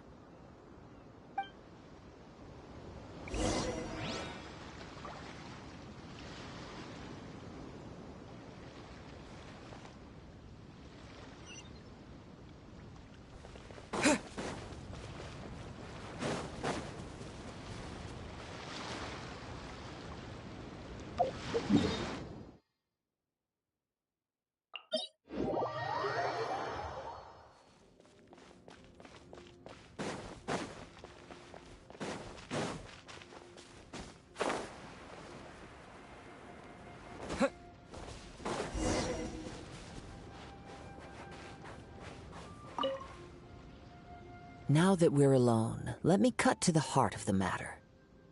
You are skilled in manipulating the elements, and not just a single element, but multiple. Is that correct? Paimon knew that you were hinting at something from the moment we met. You've known all along. That's right. If the other contenders were to catch wind of your elemental abilities, let's just say it would cause some unwanted misunderstandings. If I'm not mistaken, you share these considerations, given your reluctance to use elemental skills even in the heat of a match. When I talk about that which I see or hear in you, this is not poetic symbolism at play. I mean these things in the truest sense possible. Since a young age, I have been attuned to the tidings of nature. I hear the breath of the wind and the whispers of the leaves. It is things of this nature that I also hear from within you. Nothing more. As crazy as all that sounds, somehow Paimon still believes you. My humble abilities are negligible compared to your incredible feats. To think a human could wield the elements without a vision. And not to mention your incredibly complex scent, like that of some mysterious being. Hey, stop evaluating us based on our smell! It's weird! Could you perchance enlighten me as to how you managed to obtain your combined elemental abilities? Extraordinary. So then, might I be so bold as to inquire how exactly it is that you learned to channel elemental energy and even wield it in combat? It's nothing really. Paimon just told him whatever came to mind. It's been a long journey, and many things have happened along the way. Somehow, he just naturally learned to use the elements through it all. Honestly, even Paimon doesn't understand how it all works. Perhaps such unfathomable things are the essence of the gods and the visions they grant. However, I still wish to have the honor of seeing how you wield the elements. Perhaps it may yet reveal something to me. Of course, I too shall share with you all that I've learned. That will make it a fair exchange.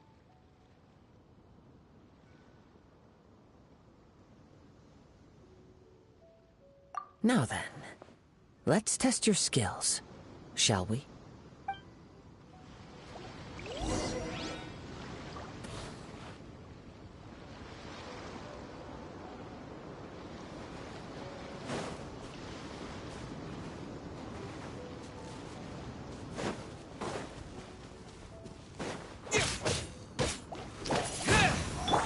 Our bond is strong.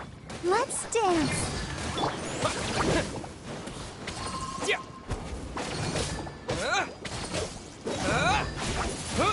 Ready, steady, go!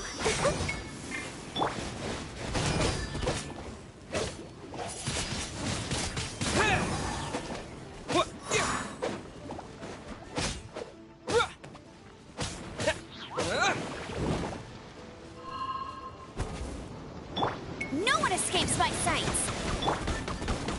Dissipate. I'll protect us. Yeah.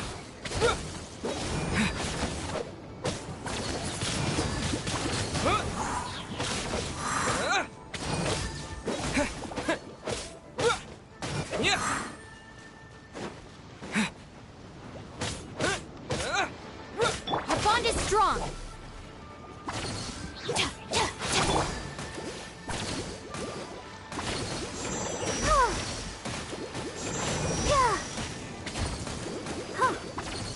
Let the show begin.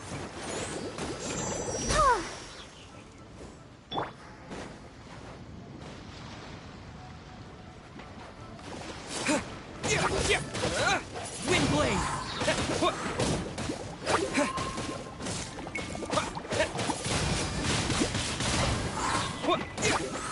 I'll settle this. With the wind!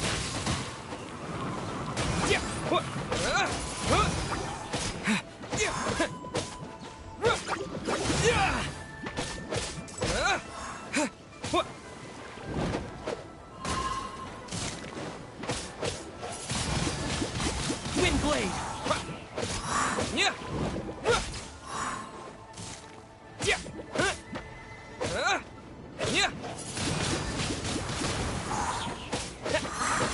Let it rain.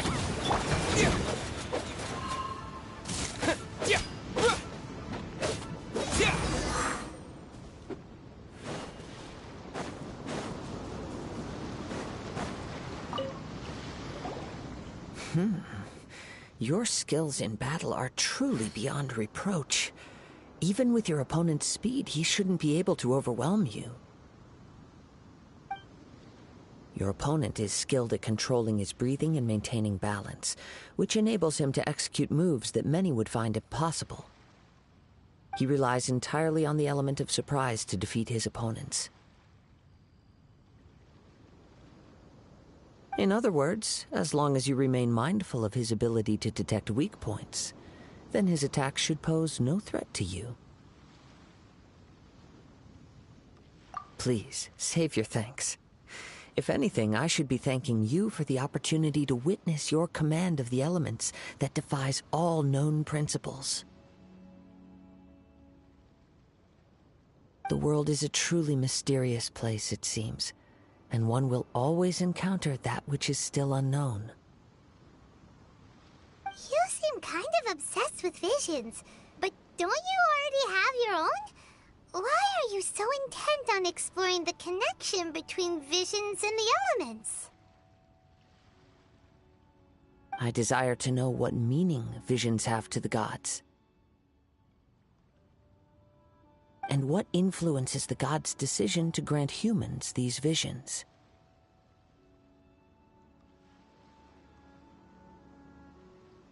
My apologies. You must be completely in the dark regarding such matters. For allowing me the honor of witnessing your mystical ways, I am willing to answer any questions you may have regarding Inazuma. So that's what you're curious about? Then allow me to tell you more. As you well know, a vision hunt decree is currently underway in Inazuma. Visions are a gift bestowed by the divine. People that have accepted this gift are now having their visions confiscated inexplicably, sometimes in circumstances that leave their original recipients dead. In the outset, supposing each of the 7 archons had their criteria for granting visions to living beings, then does the current Electro-Archon now doubt these criteria, or even the act in and of itself? Not to mention, with no new Electro-Visions having been granted for such a long time, it would seem that we can infer something of the Raiden Shogun's feelings on the matter. She sounds less like an Archon and more like a tyrant. As far as I know, she is an Archon that pursues eternity. She will relentlessly carry out her will with no regard to what others may think or feel. Liyue's contracts are meant to benefit all who reside within Liyue. But what does Inazuma's pursuit of eternity bring to its people? It goes without saying that the people locked within Inazuma do not fare well these days. Sounds a lot like something the god you encountered in the beginning would do. Oh? Have you encountered the Electro Archon before?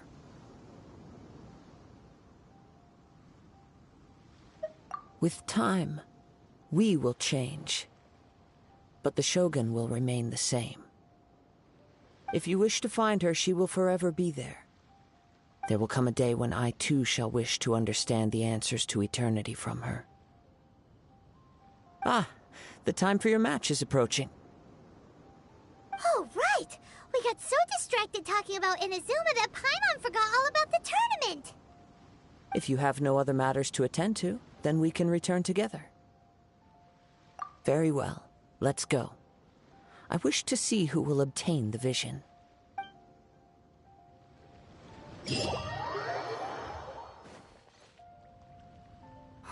Why isn't he here yet?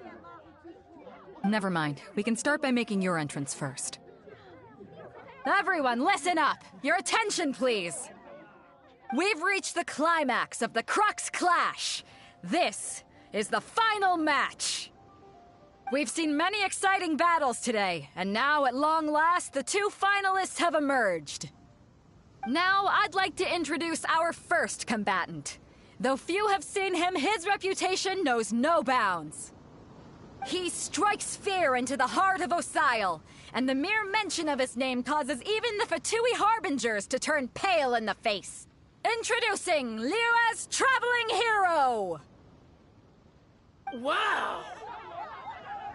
I've been waiting for this moment. I'm sure everyone witnessed his thrilling match in the semifinals. But today's final round will surely take things up a notch. As for our other combatant, he still hasn't arrived. Oh, come on, what could be taking him so long?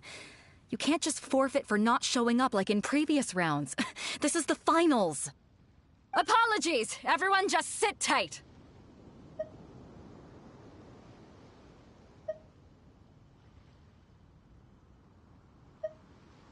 We've got no other choice. If he doesn't show up, we'll just have to postpone the match. Wait a moment. Something doesn't seem right about this. Captain Beidou, perhaps we should check on the prize. Traveler, come with us.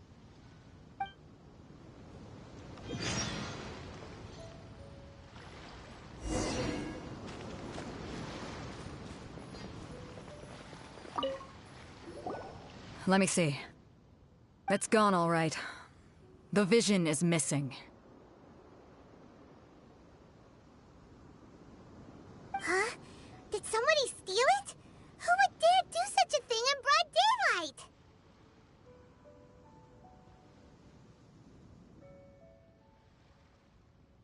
We don't know when it was taken exactly.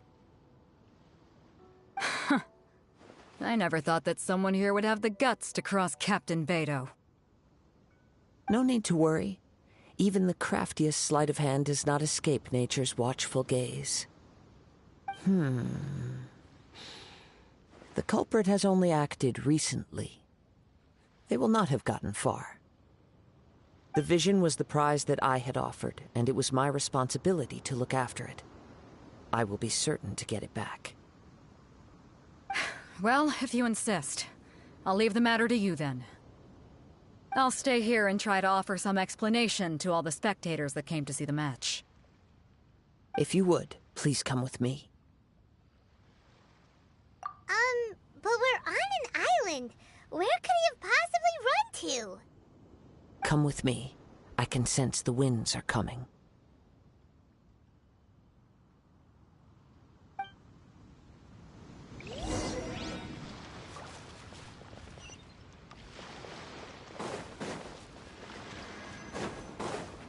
Huh? A wind current? The winds have come at an opportune moment. Let's seize this chance. Ride the winds upward. From there, we can continue our search for clues.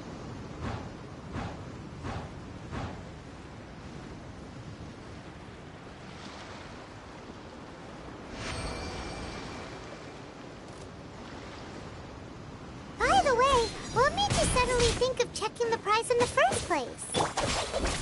I heard it the moment it was stolen. Well, then why didn't you stop him? You'll see shortly.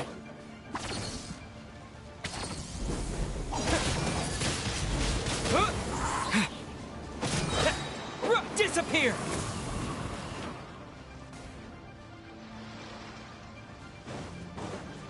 Come on, we can do it. Leaving so soon. Our bond is strong.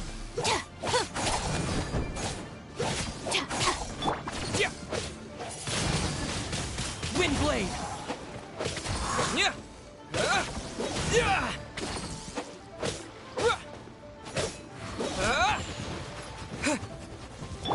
Stand with me. Let's dance.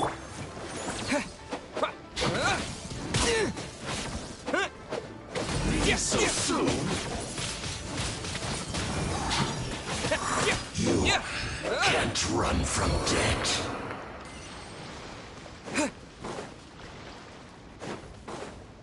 The winds are guiding us forward. The culprit is on the opposite shore now. You can hear that too? What does it sound like? Hubris. This way. Follow me. There may be an ambush waiting for us up ahead, but I trust that you are well prepared for such a scenario.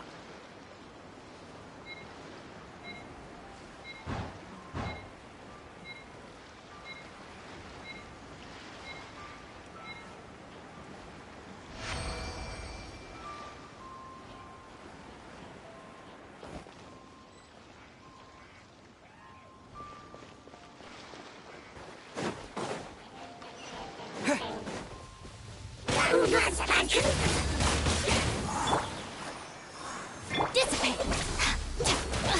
Alright, it's my turn. Lightning strike!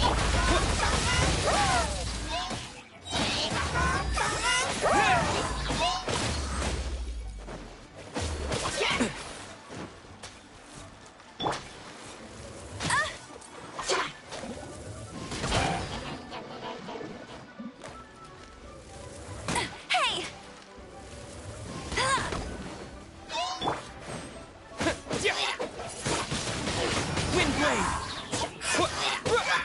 Stand with me! Yeah!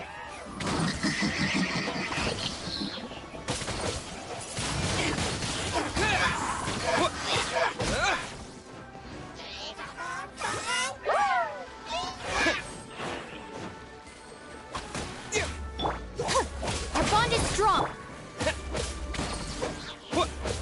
Yeah!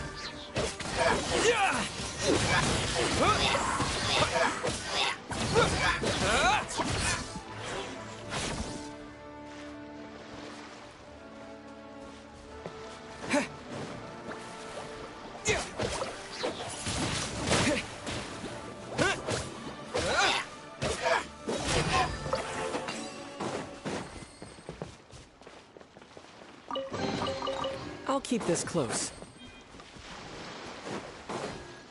Hoarders, they're here! Get them! Treasure hoarders, just as I expected. In which case, please stand back.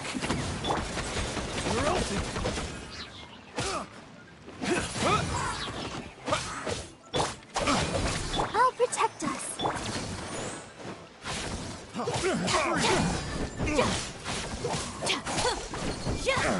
That was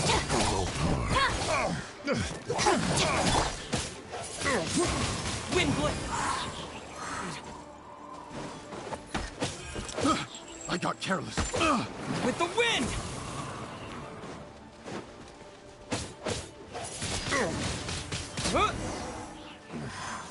The hunter becomes the hunted.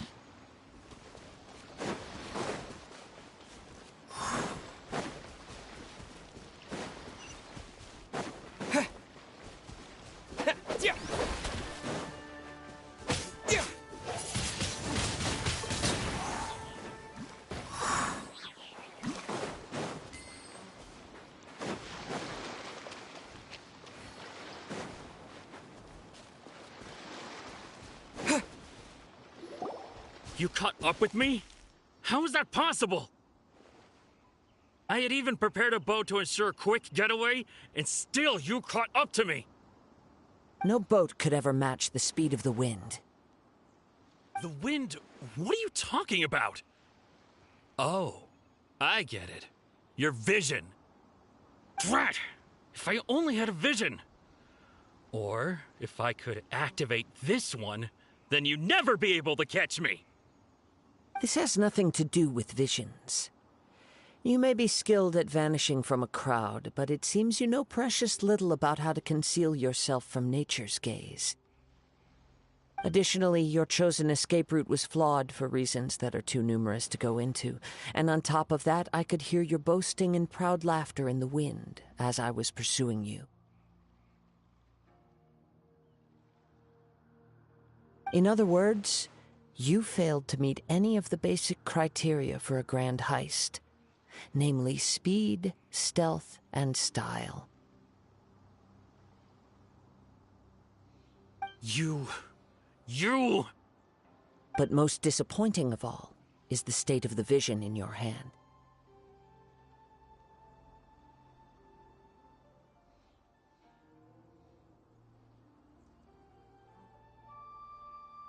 It appears that the vision doesn't respond to human desire indiscriminately. Fine. I admit it. I've had my eyes on this vision for quite some time now. I decided to register after hearing that this fighting contest was full of a bunch of lousy fighters. I fought my way to the finals and... Aha! So you were supposed to be our opponent! I'd intended to win the contest through skill alone all along, but then you showed up. After watching the semifinals, I knew that I didn't stand a chance. But I wasn't about to give up on the vision so easily after coming all this way. Since there was no use in trying to face you in the match, I decided to put my skills to good use while everyone's attention was on you and Beto. I was convinced I prepared thoroughly for my escape, but somehow you still managed to catch up to me. Drat. This should have gone differently. I know an empty threat when I hear one. Fine. But you'd better mean it. It didn't activate once I took it anyway. It's nothing but a useless shell to me. You know, according to the laws of the sea, the penalty for stealing is breaking the culprit's arms. Huh? You're not serious, are you?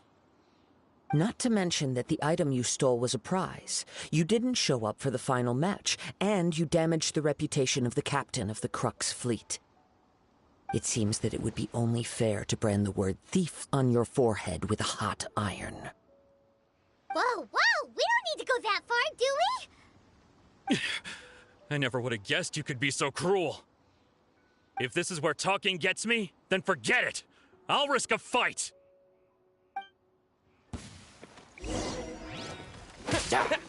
Wind blade! Dissipate! Just you watch! Ready, steady, go!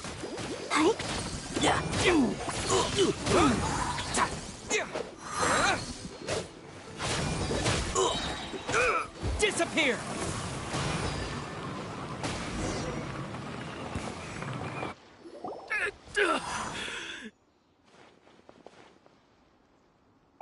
No! Do what you want, but please, don't brand my forehead, please! He has persevered to the bitter end, and now death looms near. Yet still the gods do not bestow their favor upon him. Put down the vision and leave. I've changed my mind. No further punishment for you. Huh? What's wrong? Are you asking for more punishment? It's up to you. Such willingness is commendable, and fits the way of the samurai.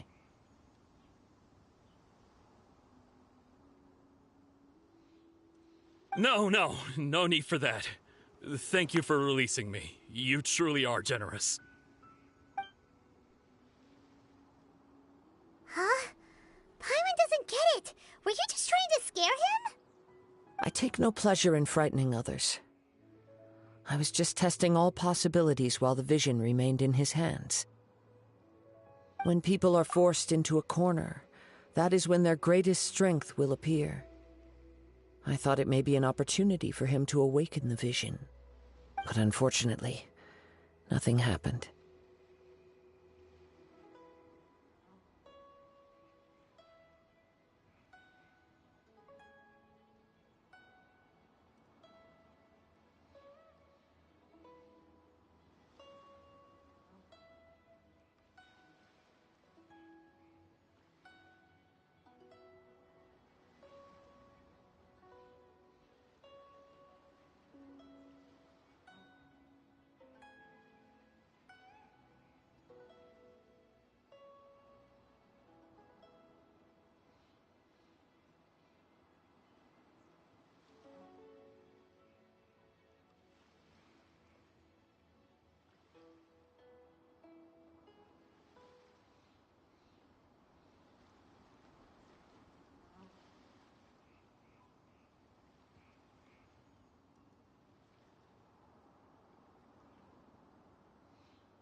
Yes.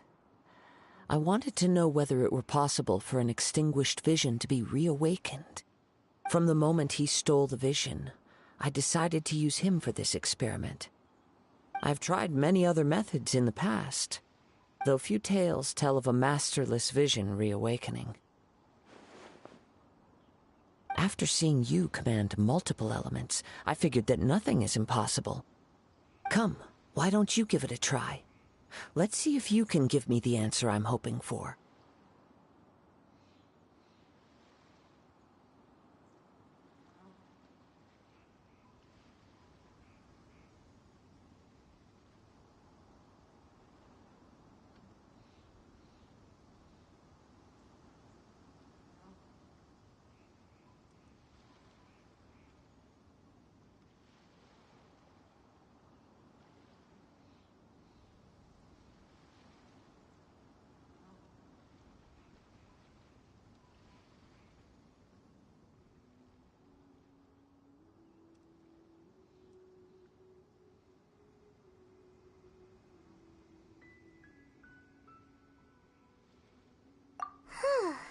The vision didn't seem to respond at all.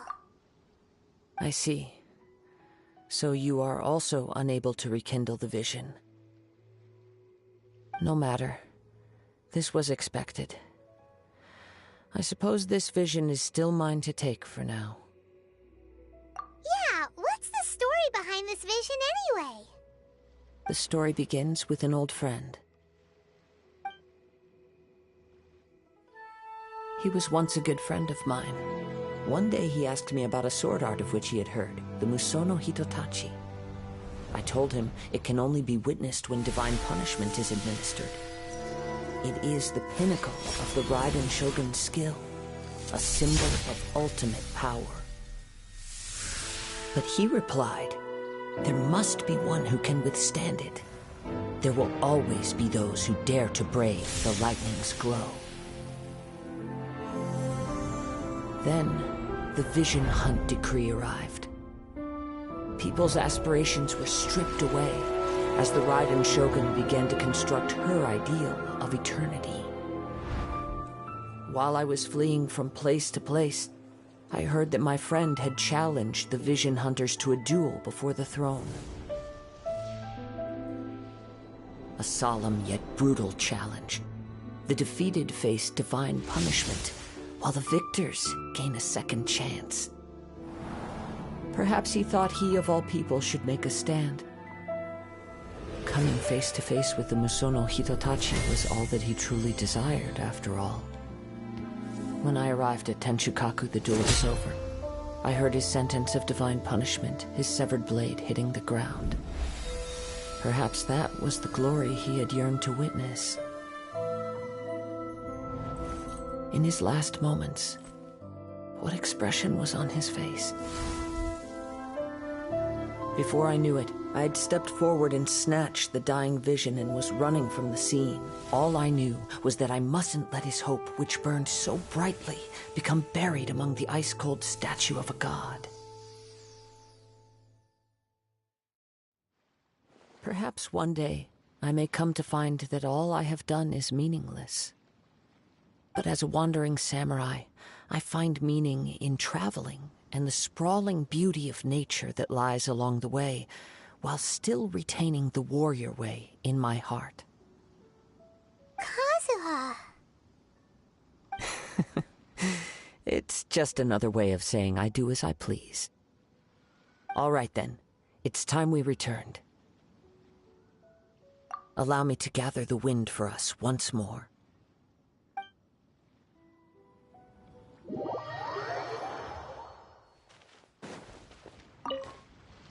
Huh? Did Beta leave already? Maybe she went back to her ship. If you're looking for the captain, she was summoned by Lady Ningguang. It seems that the Crux clash got out of hand this time and has attracted her attention.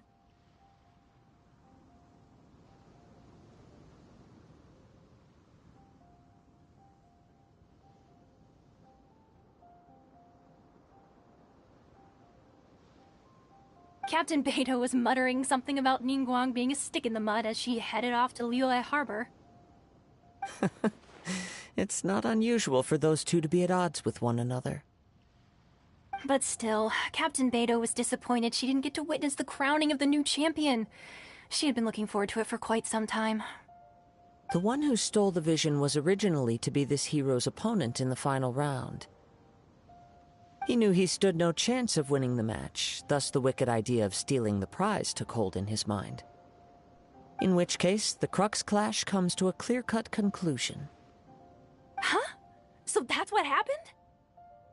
If that's the case, then the rules stipulate that he is disqualified, and our hero here is the champion.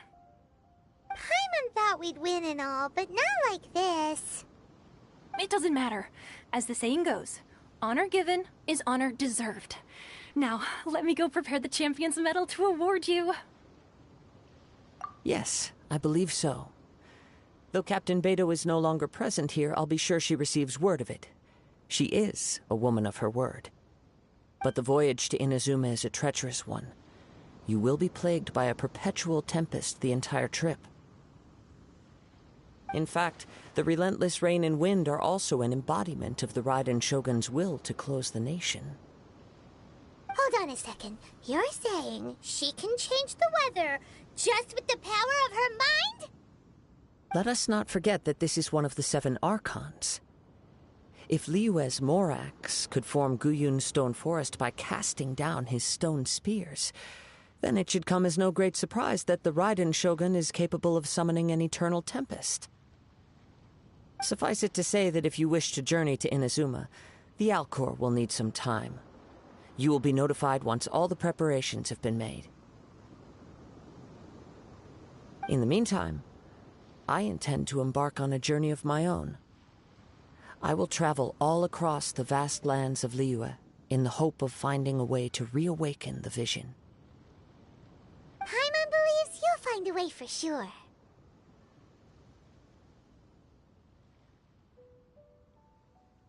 Thank you.